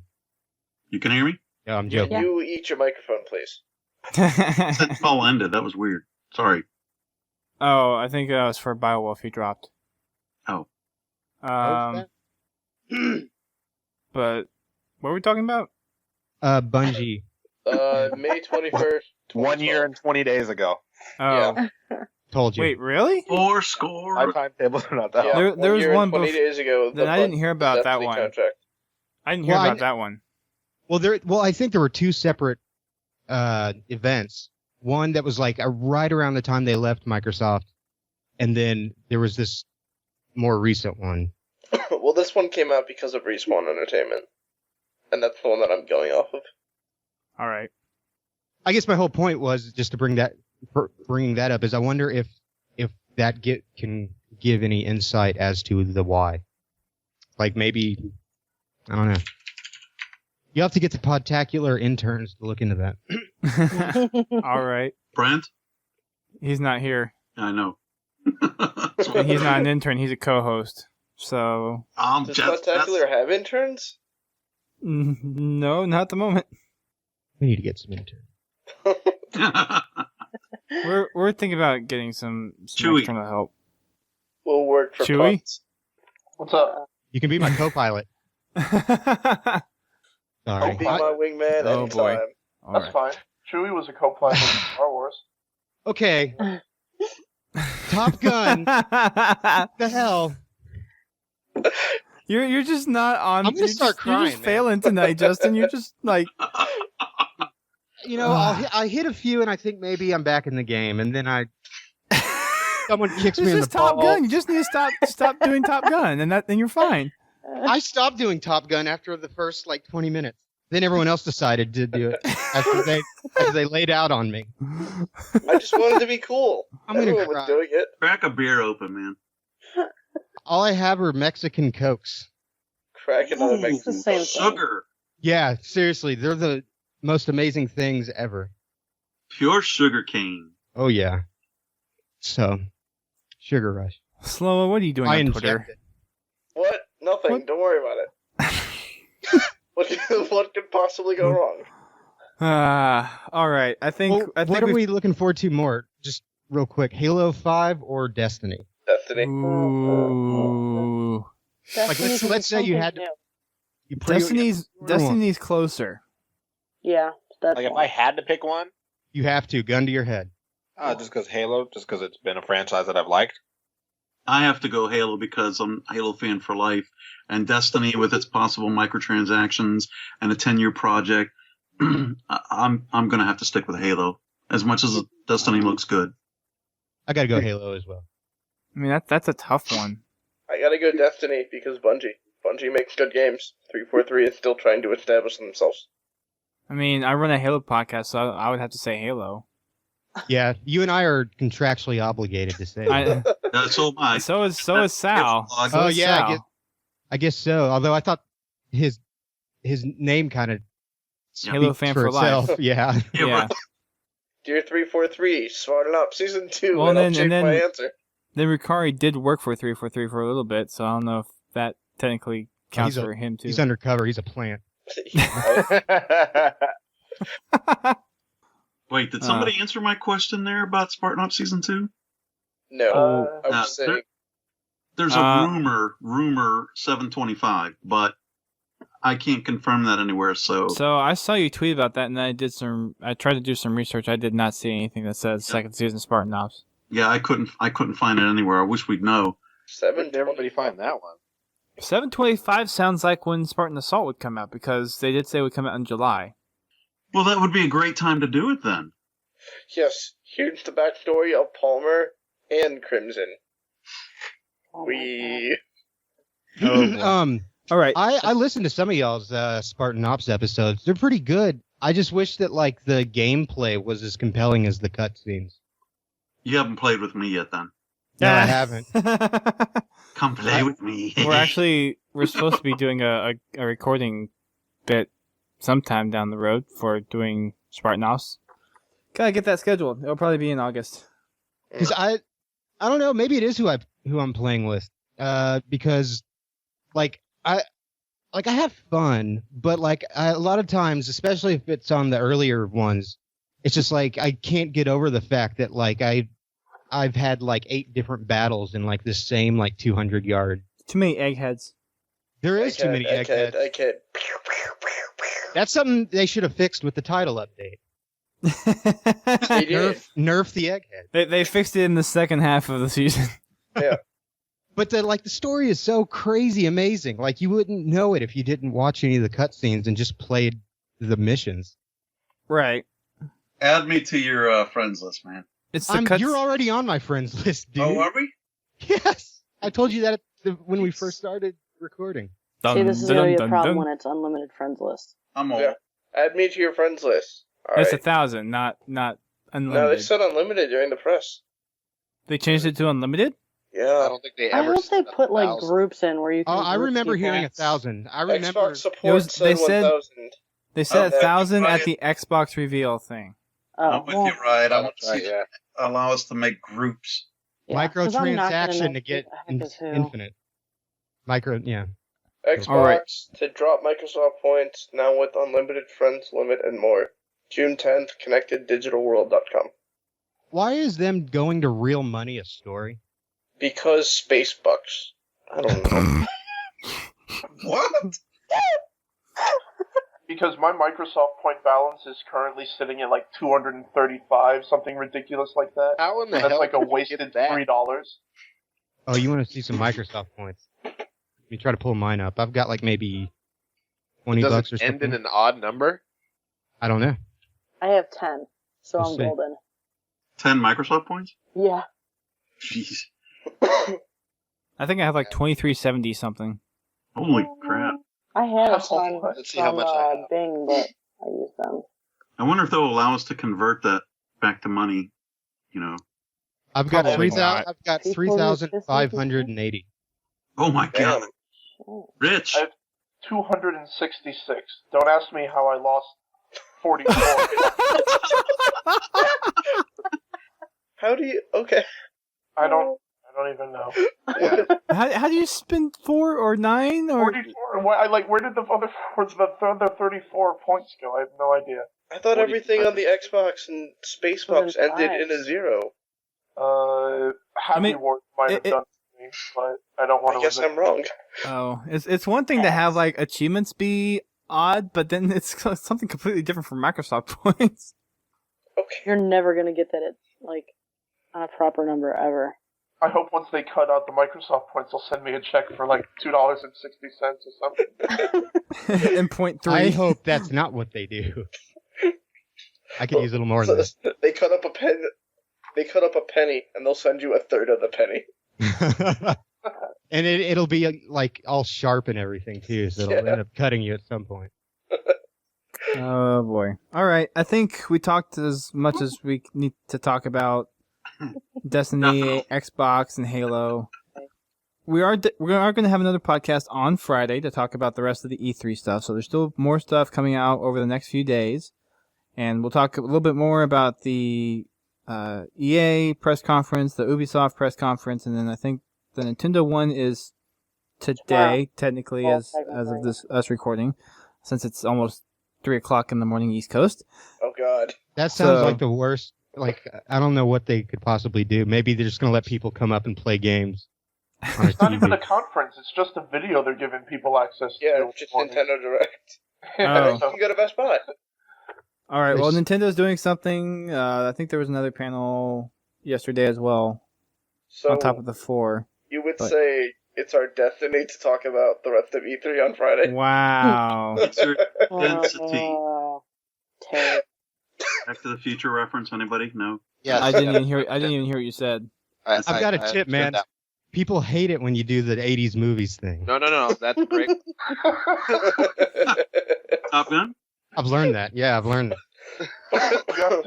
You have to insert some Twilight references. All I know about Twilight is at some point, don't they play... Oh, wait, I was thinking of the movie Twilight.